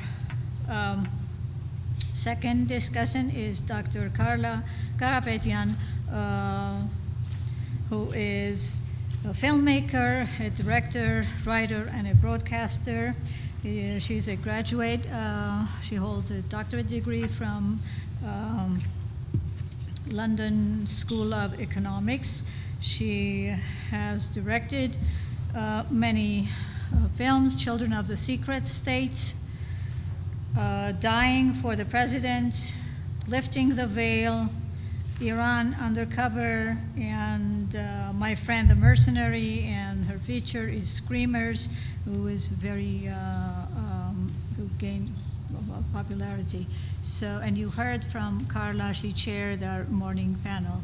I'd like to invite our two discussants to the table, Edgar and Carla.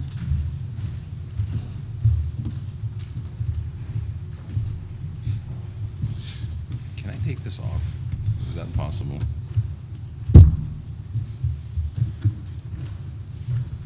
Good afternoon. Yeah,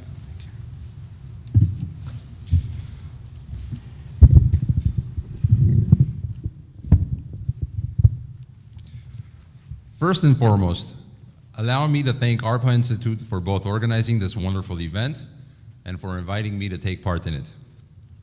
Please know that it is both an honor and privilege to be here and to be allowed to sit with these distinguished speakers and to even have an opinion about what they have to say.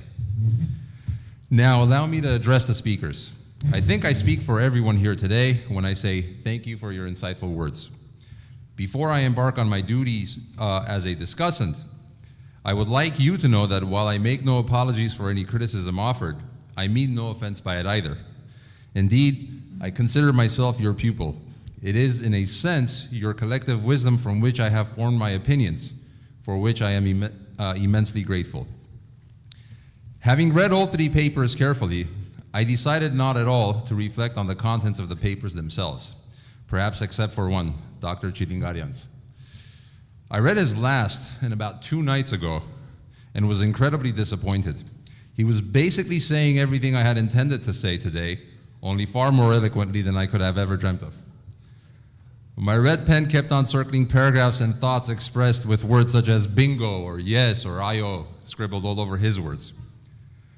All three papers had 2 common threads. First, they discussed the lack of commonality between the nation and the state and the perceived factors contributing to our collective failure to align our national interests. Subsequently, all 3 go on to present suggested focus points or solutions. For example, Dr. Shirinian discusses the lack of government legitimacy and infrastructure and goes on to discuss in detail the importance of both of these factors in building a viable state. Dr. Raplanian focuses on certain notions of national identity and suggests a more in-depth pan-Armenian discussion of same. Dr. Chilingarian eloquently delves into the delicate world of our collective failure to formulate and subsequently articulate a national value system and points to a lack of leadership as the main culprit for this debilitating condition. Dr. Raplanian and Dr. Shirinian seem to place the blame, for the most part, if not entirely, on the failed policies of the state and its leaders, whereas Dr. Chilingarian's criticism paints with a broader brushstroke and applies equally across the Armenian nation. Dr. Shirinian and Dr. Raplanian find solutions in specific factors and considerations, such as improving the socioeconomic conditions of the country, which will subsequently lead to improvements in governance and institutions. In a sense, their papers make specific policy suggestions, whereas Dr. Chilingarian suggests that we have a global discussion about the formulation of such policies before we even begin to think about their implementation. And while I appreciate all 3 positions and find important points in all of them, as I said, Dr. Chilingarian's position particularly resonated with me. What most of our academics and self-appointed leaders seem to fail to recognize is their own continuous soiree into now exhausted neoliberalist thinking, or rhetoric at least, We often lament that we Armenians are tired of speaking too much, and that these very same conferences, year after year, fail to produce any tangible results. We've become talking heads of sorts, armchair academics and diplomats. We get together, discuss the same things, make broad and open-ended commitments to do something, and walk away knowing too well that nothing will be done. We've become a bit more contemporary, though. We speak of innovative ideas and how technology or entrepreneurship or civic society is going to save the day. In essence, the overarching consensus seems to be that we must keep up with the times. And ironically, I don't think that's a very innovative thought at all. Yes, we must keep up with the times. We don't need conferences and books and published essays to tell us that, do we? This notion that somehow embracing global progressive perspectives and contemporary analyses of political systems and their inputs, that by rejecting some tired conservative notions of national identity and accepting globalized liberal values, we will somehow wake from our slumber as a placebo of sorts. Those things won't save us. They may merely sustain us once we are able to, if we are able to, shake this myopic, morose state we seem to have fallen into. In the meantime, the Armenian state, and by extension our nation, continue to spiral into an abyss of sorts, where, as all of the speakers aptly pointed out, a crisis of leadership continues to abound, be it at home or abroad. You heard about the elitism of post-Soviet leadership that formed in Armenia and the self-serving plutocracy it created, which is now largely responsible for suffocating the state. How the status quo of Armenia-diaspora relations has become a convenient one for the leadership of both parties concerned, and of how, despite being replete with leaders, somehow we are lacking in leadership. And all of this is true, yes, but why? Yes, we talk a lot, but Dr. Chilingarian is right. We simply don't talk about the elephant in the room, namely that there is an absolute absence of a national ideology, a connecting thread throughout the Armenian world that is shared in the broadest sense by each and every one of us. The only thing that even comes remotely close is a collective experience of loss, genocide. We speak of church, of land, of mountains in our alphabet, of parties and politics, of song and dance, of yesteryears and heroes, of even death and destruction. And through it all, our guiding principles seem to entirely be based on a celebration of an exhausted and tortured past.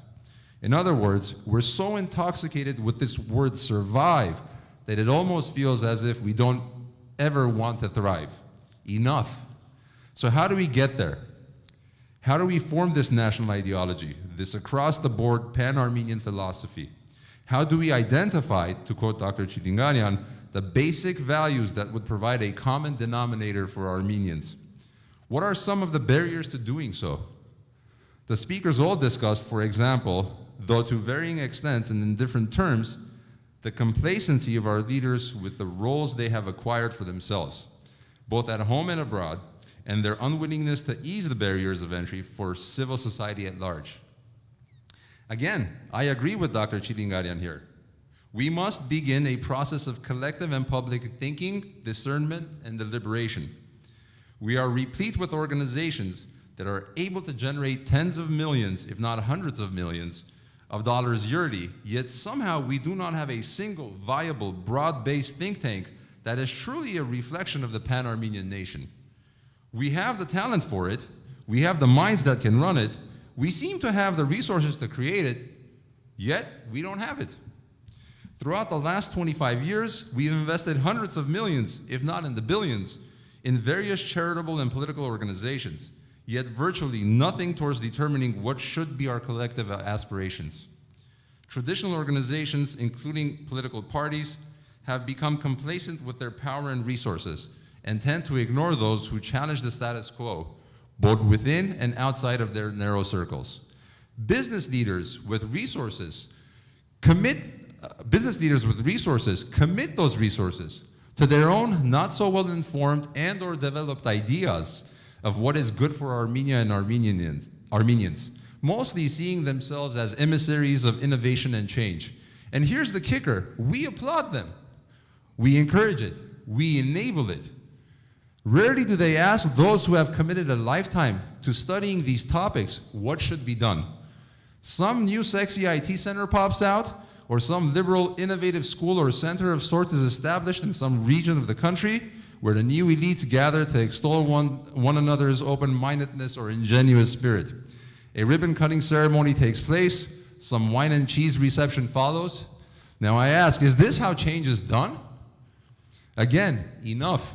Perhaps we can begin the real discussion today. Perhaps we can begin by asking, why have we not created a broad-based platform, be it a think tank or otherwise, where that collective and public thinking, that discernment and deliberation process discussed today can start to take shape and form? I ask each and every one of you today, be it any of the speakers, the organizers, or the leaders and members of organizations present in the audience, how can you contribute to this conversation? How willing are you to come out of your shells and to engage in a larger discussion with nascent ideas, with a broader focus than what you are used to? Are you willing to allow for such a process of collective and public thinking to take shape and form, even if that results in a departure from your familiar views and positions? Are you willing to commit your resources, financial and otherwise, to the establishment of a think tank or some other collective medium that will eventually take a position contrary to yours? These are the questions we collectively, for some reason, haven't really asked yet. These are the questions we've been skirting for the past 25 years. It's time to look in the mirror and to acknowledge that our shortcomings are of our collective making, and it is only with the establishment of a set of core shared values, of a broad ideological platform, not based in politics, but in social mores and norms of sorts, will we be able to free ourselves from the shackles of that tortured word survive, and perhaps finally fixate on a more appropriate one, thrive. Thank you.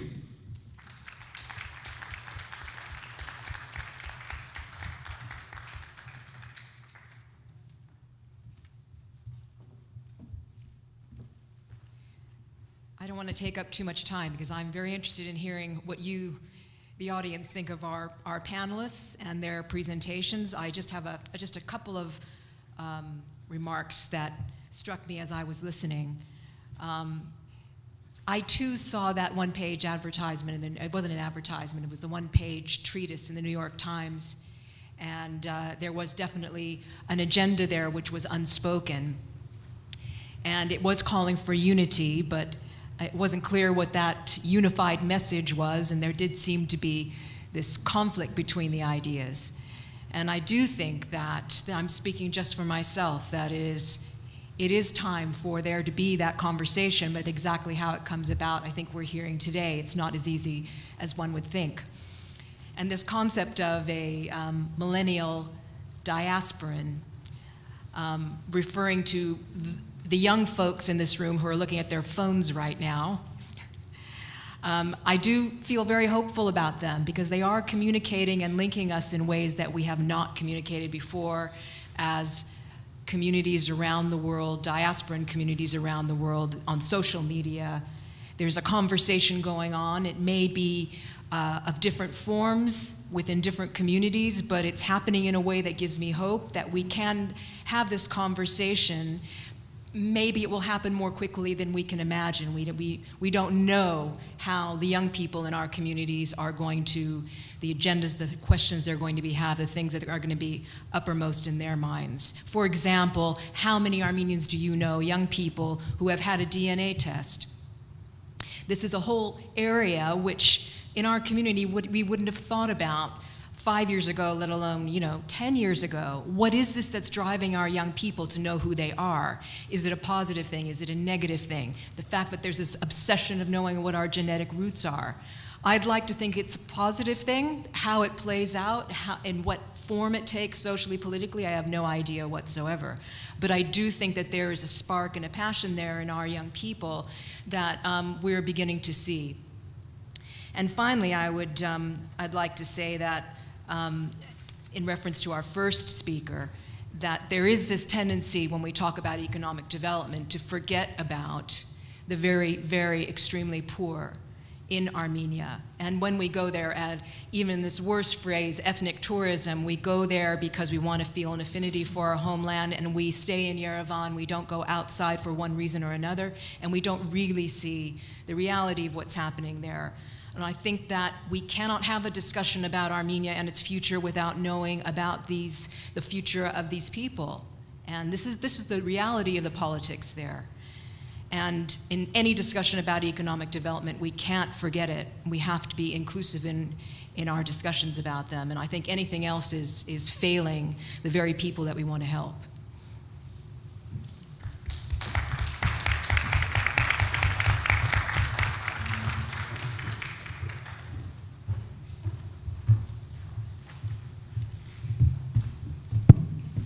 Thank you for both of our discussions. Now, we'll have some time for question answers session, if there are any questions. Yes, So Richard? I have the microphone, so I'm going to ask the first question. Okay.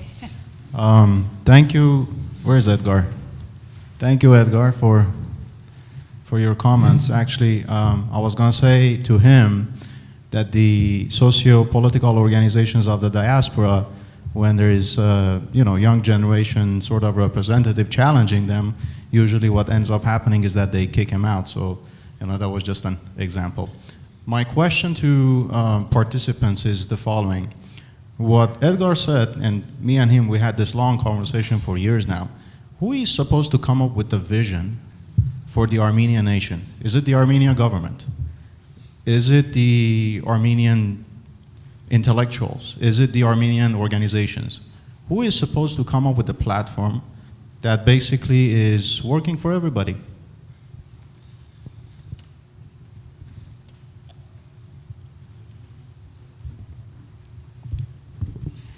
Thank you. It's a very interesting question. Coming from Armenia and also using the paper that I presented, in my views, I would say that it has to be Armenia, in the sense that Armenia serves as the institutional hub or the centrifuge to connect the wide web. But before doing that, there has to be a significant amount of work done in understanding the nation and what each community stands for. And we've been, I've encountered so many politicians in Armenia. When you ask why this is in this state, why that is in this state, they say, well, ինչ ես ուզում 25 տարի է ընդամենը որ Հայաստանը գոյություն ունի. And to that, I usually answer yes. When we look at the millennial history of Armenia, 25 years is a drop in a bucket. But when we look at what the humanity has achieved in the 20th and 21st century, it's incredible. The acceleration of time and what people have been able to do in the past 50 to 60 years is incredible. So in looking at the way time has changed in itself and how humanity has progressed, 25 years is a huge period of time where we could have done what we're talking about today, creating that vision, articulating that vision. And I would say that that was the expectation, that once independent Armenia becomes a reality, it will act as that force to attract. And given the experience, we don't have to invent a wheel. There's plenty of examples, and one such example is Israel, where there was a clear vision defined. Obviously, it wasn't Zionism per se. They had the ideology, but the state of Israel developed that vision for the people. And I specifically articulated the very important institution that is institution of citizenship, which I think is very, very important. And how many of us really have Armenian citizenship? It would be that 3, 4, 5, 6, 7. I think that's extremely important. In Israel, when they articulated their vision for the nation, they said every Jew who steps foot on the land of Israel becomes a citizen. It was only a formal step of going into the relevant institution and getting the citizenship and then the passport.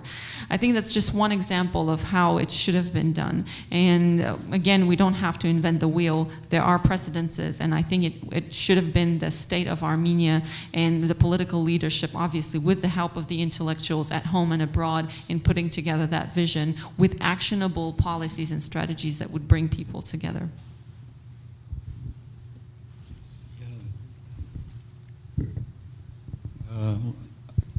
Dear Richard, I have a different take on this. I think we already have a vision. What we do is try to go around it, often ignore it. Our vision is very clear. But from this, in my judgment, from this globalized perspective, we miss it. We don't see it. Our vision is state-centric development. Every citizen in the country, villagers and then city dwellers, everybody should have a comfortable life. Feel citizens, participant members of the country. That's the vision that we have. But I think we overlook it. We sometimes ignore it. We don't focus on it. That's the problem. My comment is, my approach to, I find the idea of diaspora in our discourse problematic. I mean, even in Armenia, they constantly we refer to diaspora. It's impersonal. It's this kind of concept that different people have different understanding. My approach is we have to be more concrete. We have to talk about specific institutions or a specific group of people so that you start at a point and build up from there. And at least institutionally, when we talk institutionally, to me the diaspora means 7 organizations on a global sense, not local sense. You have the 3 churches, the 3 parties, and AGBU. The rest of the organizations are somehow under these. Of course, you have local organizations like ARPA, which is based in California. It's a US-based organization. But we have such organizations that are particular to that country, but they don't have branches in other communities. So in a sense, we can, if we start talking about, if you view the diaspora institutionally, I'm saying, not on an individual basis, as these 7 organizations, which means perhaps we have to discuss how do we get these 7 organizations to sit in a room and addressing the very issue that you raised. What is our vision, not only for Armenia, but for our own communities where we are operating? I'm not aware, I'm sure many of you don't know what is the vision of a particular organization in this community. They operate, they do a lot of work, but there is no articulation of a vision even on the local level, let alone on national level. So my point is that we really have to be very concrete. It's, you have to start at the lowest and then build it up so that you know what are you talking about and feel good that you are building something brick by brick. At the moment, we're constantly talking about the building. We have a vision for the building. We have a concept how beautiful it's going to look, the walls and the glass and the architecture. But we're not talking about the first brick that needs to be put on the ground so that others or we collectively do it. And my second point is that it's very important that this becomes a collective process, not just group of leaders or people in organizations sitting in a room deciding what the vision is and then telling the community, announcing on television, I said, this is the vision. And then realize that nobody's behind, nobody's adopting this. Because there has never been, or there is no process of engaging everyone who are affected by that policy. Are there any other questions? Yes.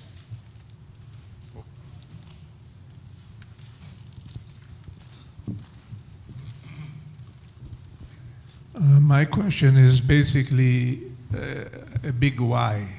Why is it that this is happening in Armenia and the diaspora? We have been talking about these issues for the past 25 years, but we are not really focusing, trying to find the cause of these happenings.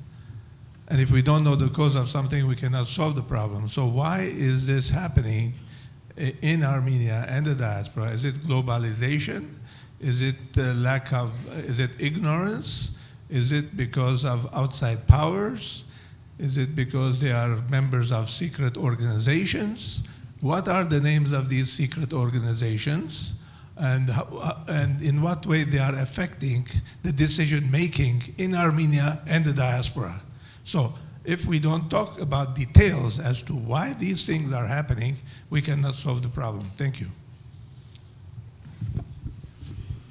Well, if you can say why Donald Trump has become a president here, then we can answer why it's happening in Armenia. I think it's much more complex than one reason, to give one reason. It's especially when you're talking about a whole country. What is important is that we have to take the problems or the issues and deal with them in a discerning way, in a professional way, study them and so on and so forth, rather than be emotional. A lot of times we are dealing with these problems emotionally. So we have to look what are the processes that are contributing to this. And of course, Armenia's problems are both self-inflicted and also there are objective reasons. So I think you could ask the big why, but the way I would look at it, let's look at the smaller, the micro whys, and then see how that's leading to the bigger, the capital why. That's why. I have a short answer before I pass this. Why is this happening? I think because we still haven't devised a clear, inward-looking, state-centered national survival strategy. Ironically, we have the mental capacity, we have the people, we have the intellectuals, but we haven't focused on it yet. We have been dispersed. We're developing different perspectives.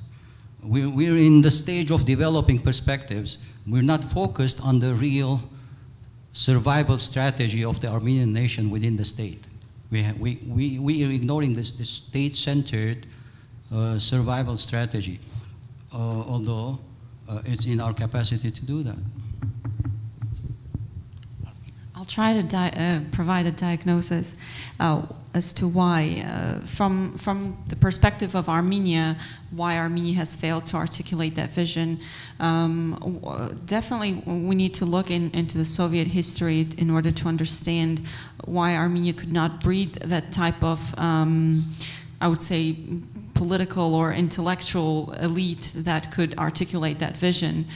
There was a huge brain drain and there was a huge exodus of particularly intellectuals in the 1990s. And the political elite that came to power in Armenia from 90s until today, they weren't the type of political elite that we understand in the classical elitist terms of political science.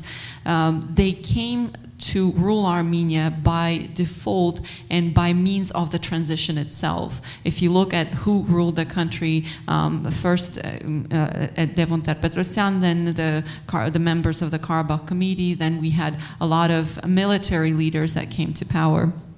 And in many respects, the people that came to power, they were looking at any other factors outside of their political realm as threats to permeate that power. That's why they preferred all of the three administrations. When you look at the policies they've adopted and the rhetoric and the narrative that they articulated in terms of diaspora, they wanted to keep diaspora at bay, and it was better to, as they viewed diaspora as a potential power permeation element.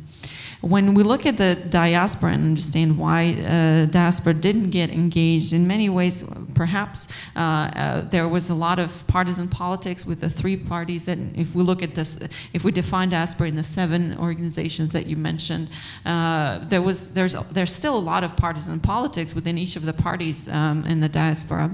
The church acted as a government institution for many centuries, so it wasn't really interested in giving up its power, and it continued to service local interests of its communities. And surprisingly, it's been only the AGBU you as a diaspora institution who has been very engaged in Armenia.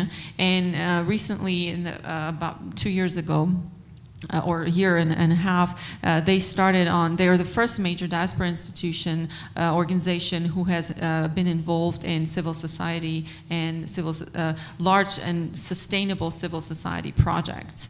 And it's, we're yet to see the results of this project and the funding that they received from the European Union to conduct these projects, but they've been the only ones so far engaged deeply in Armenia. So.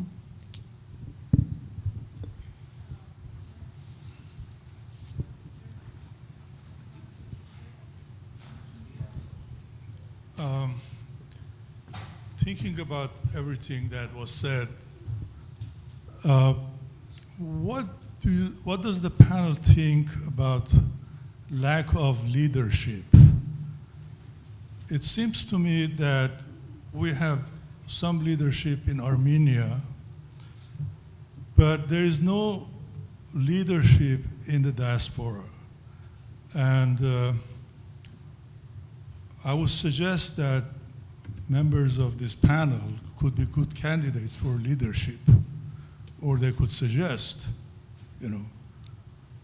if we don't have leadership, who's going to guide us? Who's going to unite us? I think that's the missing part. I would like to ask your opinion about that.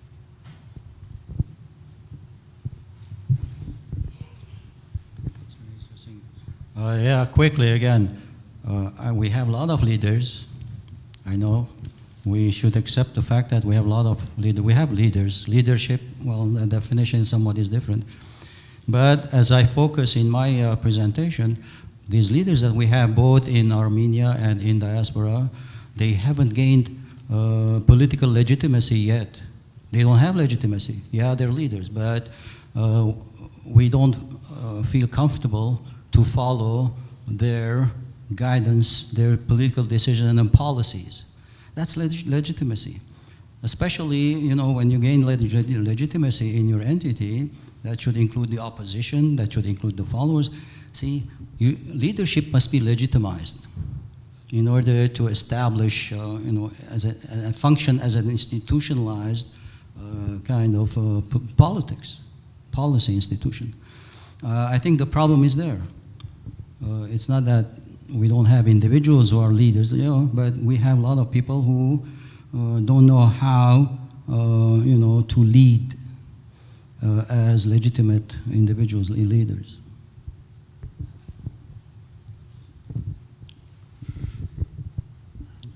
I mean, there is a simple answer and a more complex answer. The simple, obviously, I'm sure we all are asking this all the time.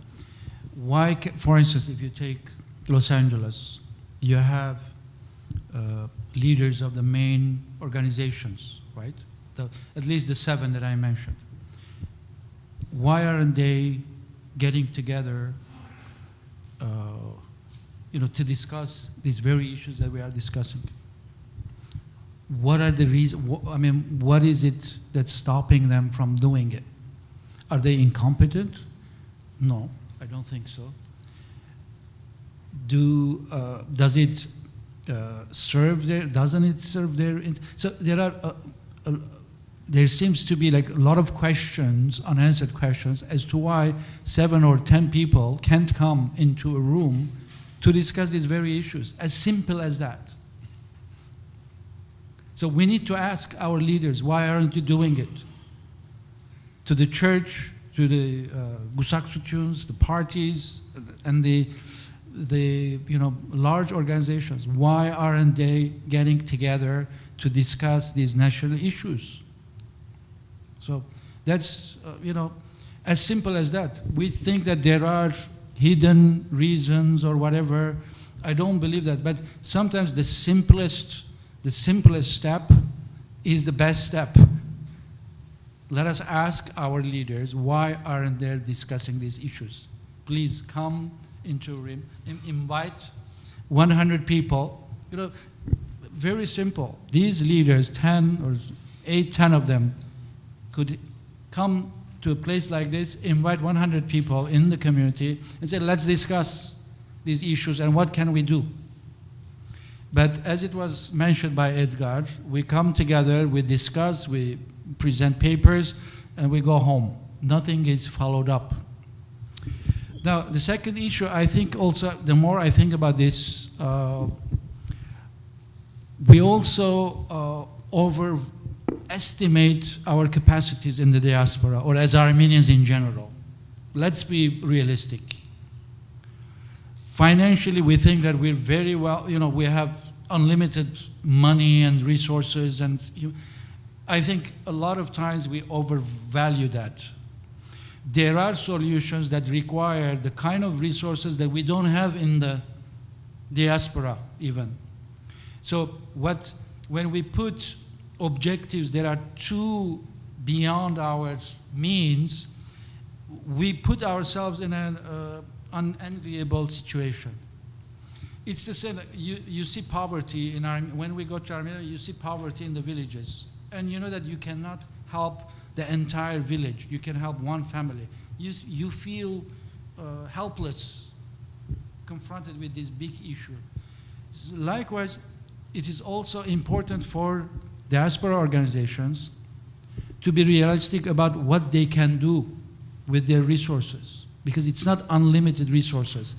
We have to keep our institution alive in the diaspora and help Armenia. So you have to look at what do you have, what kind of resources you have to spend on these various things. And we should be realistic rather than overestimate our capacities. About leadership in Armenia, the positions of leadership are there by way of the institutions within the government, and those have become an end of themselves, not means of improving the government and the life of the citizens of Armenia. So in many respects, the power in leadership positions, political leadership positions, have been hijacked, and now we'll see in 2018 if Serge Sarkisyan will step down, which is not likely, although he twice on record gave the promise that he will not continue leading the country after 2018. But in many ways, as I said, leadership has become an end in itself, not a means of improving the life in the country. As for leadership in the diaspora, I conducted a number of interviews as part of the research for this paper, and one respondent gave a very interesting assessment, himself an Orientalist, a former ambassador, and a researcher with very long experience. He said, one of the reasons I believe there's lack of leadership or desire on the part of the leadership in the diaspora institutions to engage more effectively with Armenia is because many leaders that control these organizations themselves come from or have history of living and working or knowing how authoritarian regimes operate, like those in Lebanon, like those in Syria or Iran, for example. And they simply do not want to challenge the authoritarian nature of the regime in Armenia. It's convenient to stay as it has been for many years, tapping each other's bags, giving each other medals, and adjourning after nice kenatsnet. So in that respect, obviously both entities have leadership issues. How do we solve that? I think that's $1 million question as well. Thank you. Next question. Oh, thank you. I'll try to be short and concise and clear. So having listened to all the presentations, thank you very much. They were very interesting. And the questions. I think that there is a general assumption that underlies both the questions and the presentations. And this assumption has been a part of both academia and like real life since the mid-19th century. The assumption is that groups, whatever they are, they're ethnic groups, they're classes, estates, families, they have common interests. They have common goals. Marx says common consciousness, false consciousness, but somehow. The groups share common values and they have common goals. This assumption allows us to speak about the cooperation or the relationship between the Republic of Armenia and people who live there and the diaspora in terms of cooperation, in terms of hamagortsak tsutun, all kinds of good tendencies, And whenever we don't see that, we try to find a cause for it, like question why. Well, there's a lack of leadership, or there is not very much time lapsed since the collapse of the Soviet Union, or there are many other problems where the people are not responsible. We should appoint someone who is responsible, or they don't lack education, and so on and so forth. So this assumption pushes us towards finding a cause for a very natural process that nation building is a political struggle. It's a struggle of competing worldviews that are very often or always are irreconcilable.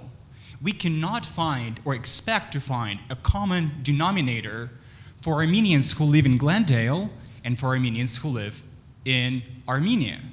What is seen here, like for example, pro-Russian orientation, what is seen here as an ailment, as something to be overcome, is absolutely natural program for the future development of the country. So what we assume to be a common good is seen not as a common good, and it's natural. It's not an ailment. It's not a barrier. I mean, it's maybe a barrier for our point of view, but this is a natural process that every single country, every single society goes through every single minute. So maybe we should not assume that we can, at any point in the future, find a common denominator or create common values and just engage in the common political struggle and try to overthrow the dominant position of the government in Armenia, which we seem to disagree with. And the question, this is like a general wondering, and do you have this assumption, or you think that the common values, I assume Professor Shungrian will strongly disagree with me, that common values are achievable, while I argue that the absence of common values and common goals is a normal political process. Thank you. I don't wholly agree with you in terms of common denominator, because every society has certain values that are commonly subscribed to, because that's what makes you part of that society. So I wouldn't say that it's completely impossible to find a common denominator. So, but of course we have to have a nuanced approach to this issue, because as I tried to mention, state building, nation building, community building are different things. They might be related. So it's not the diaspora that's going to build the Armenian state, because that's not the diaspora's job. The diaspora has primarily, as a collective community, an issue of identity, to preserve an identity, or to have an identity as Armenians. So the relationship with Armenia requires different sets of approaches than the approaches that the diaspora needs to have for its own life, communal, collective life. And I emphasize collective because individually, anyone can consider themselves, or they are Armenian. They don't need a community or the church to tell them or to validate their identity. So I'm not talking about individual level as such, but collectively, you need certain common denominator or certain values that's going to define or give some meaning to that collective existence. In countries you have justice and liberty and freedom, whatever it may be.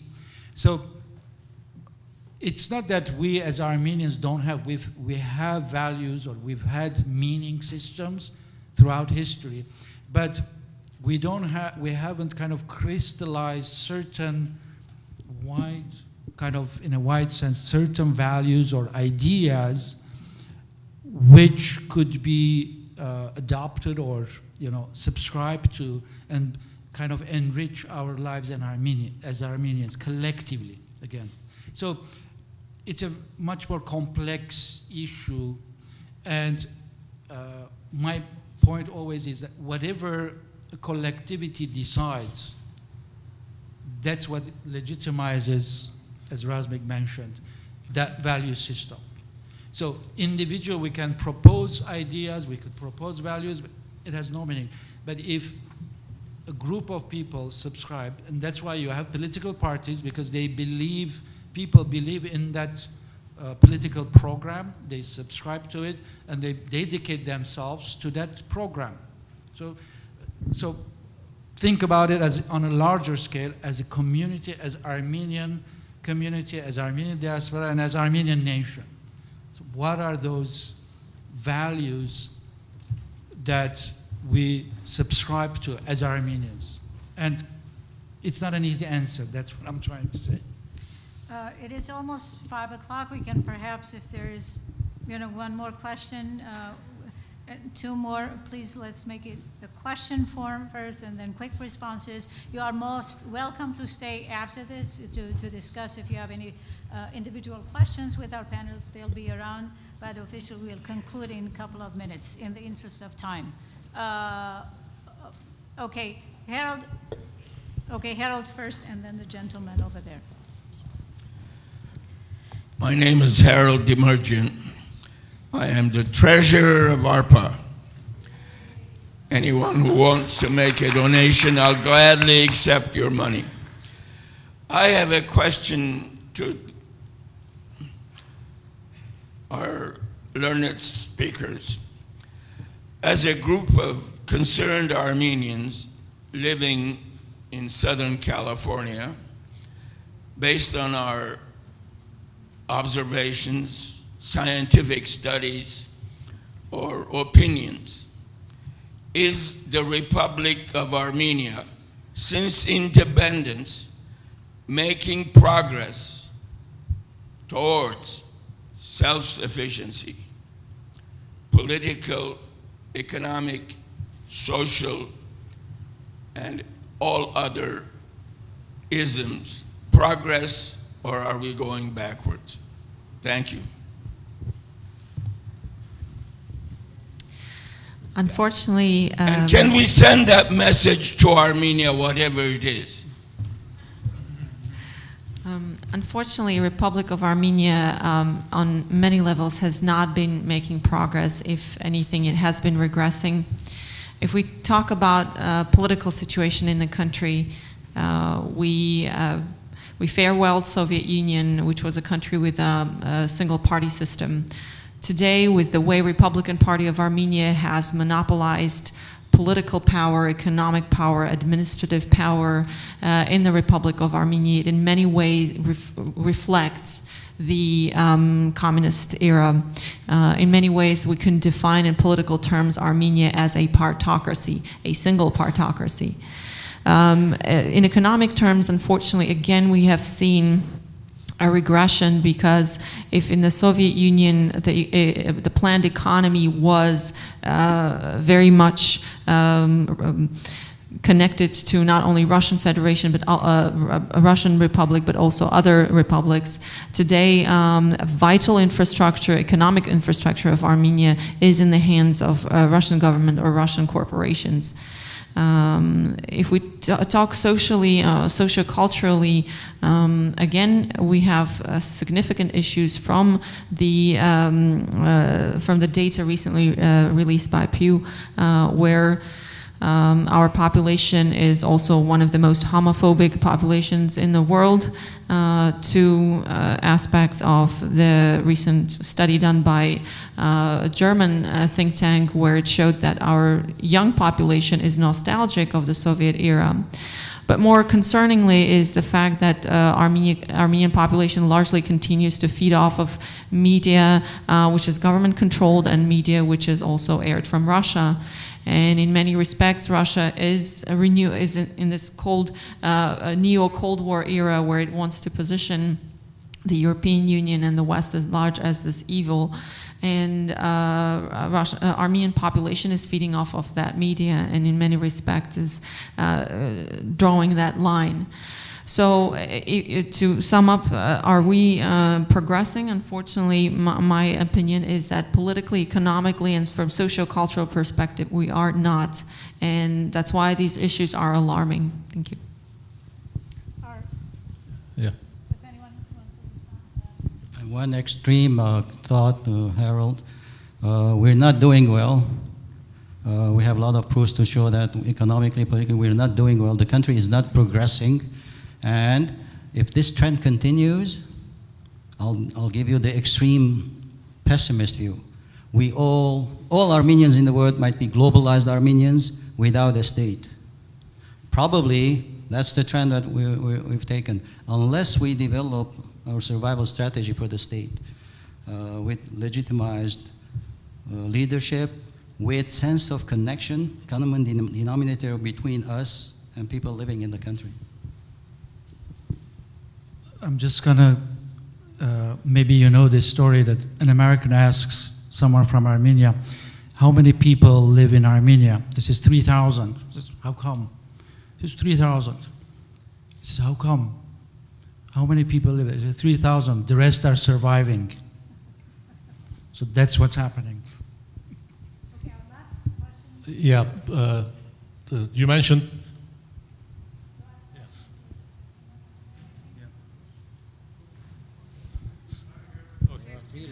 No, okay, quickly. You mentioned the impracticality of going after lofty projects, but it's better to go with specific projects.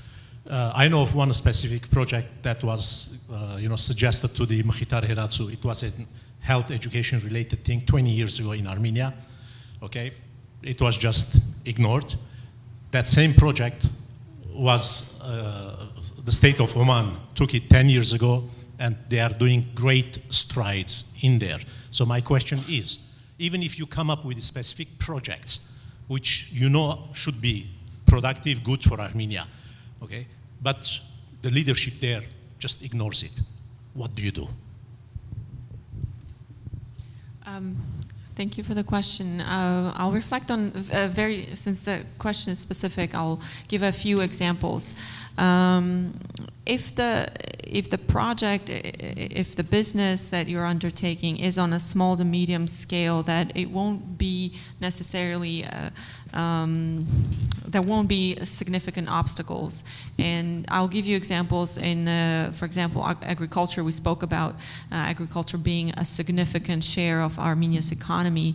Unfortunately, most of it is unsubsidized and in a very bad shape, but we've seen some improvements, particularly in the viticultural sector, and there has been a significant and very refreshing diaspora engagement in that particular sector.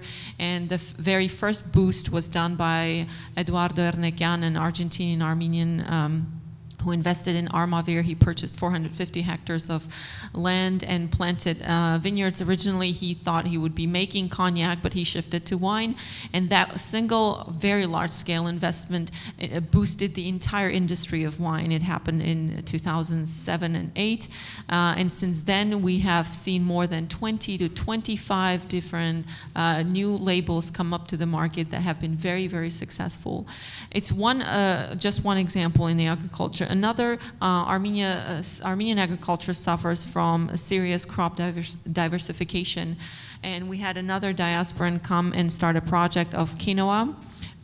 She brought quinoa and planted it. I wouldn't be able to tell you exact numbers, but this year they're yielding the first harvest, and it's very important because Armenian crop diversification is a serious national problem. So these are just a few examples of how small to large scale projects in the agricultural sector have been successful. And coming back again to vineyards and viticulture, because of the engagement of diaspora and Armenians and bringing of the knowledge into the wine sector has incredibly grown. And also the farmer benefited because, for example, a kilogram of grapes in Armenia is 120 drams, which is really, really very little to sustain a vineyard. And because of the increased quality of the grape, and good wine starts with good grape, and because various projects asked the farmers to provide a certain quality grape, they were ready to pay higher dollar for the grape, and now the grape prices have gone up, which obviously angered some of the old industrial practices, but now the farmers can afford to expand their production production, to take better care of their vineyards, etc. So on a smaller scale, when you look at very specific engagements, they've been successful and they have been scalable in that particular sector.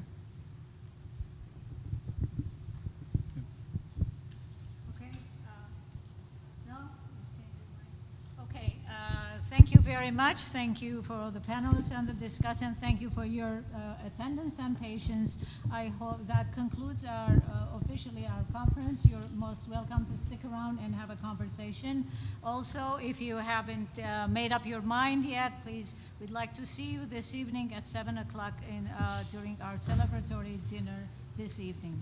Thank you very much, and we'll see you in our next activity.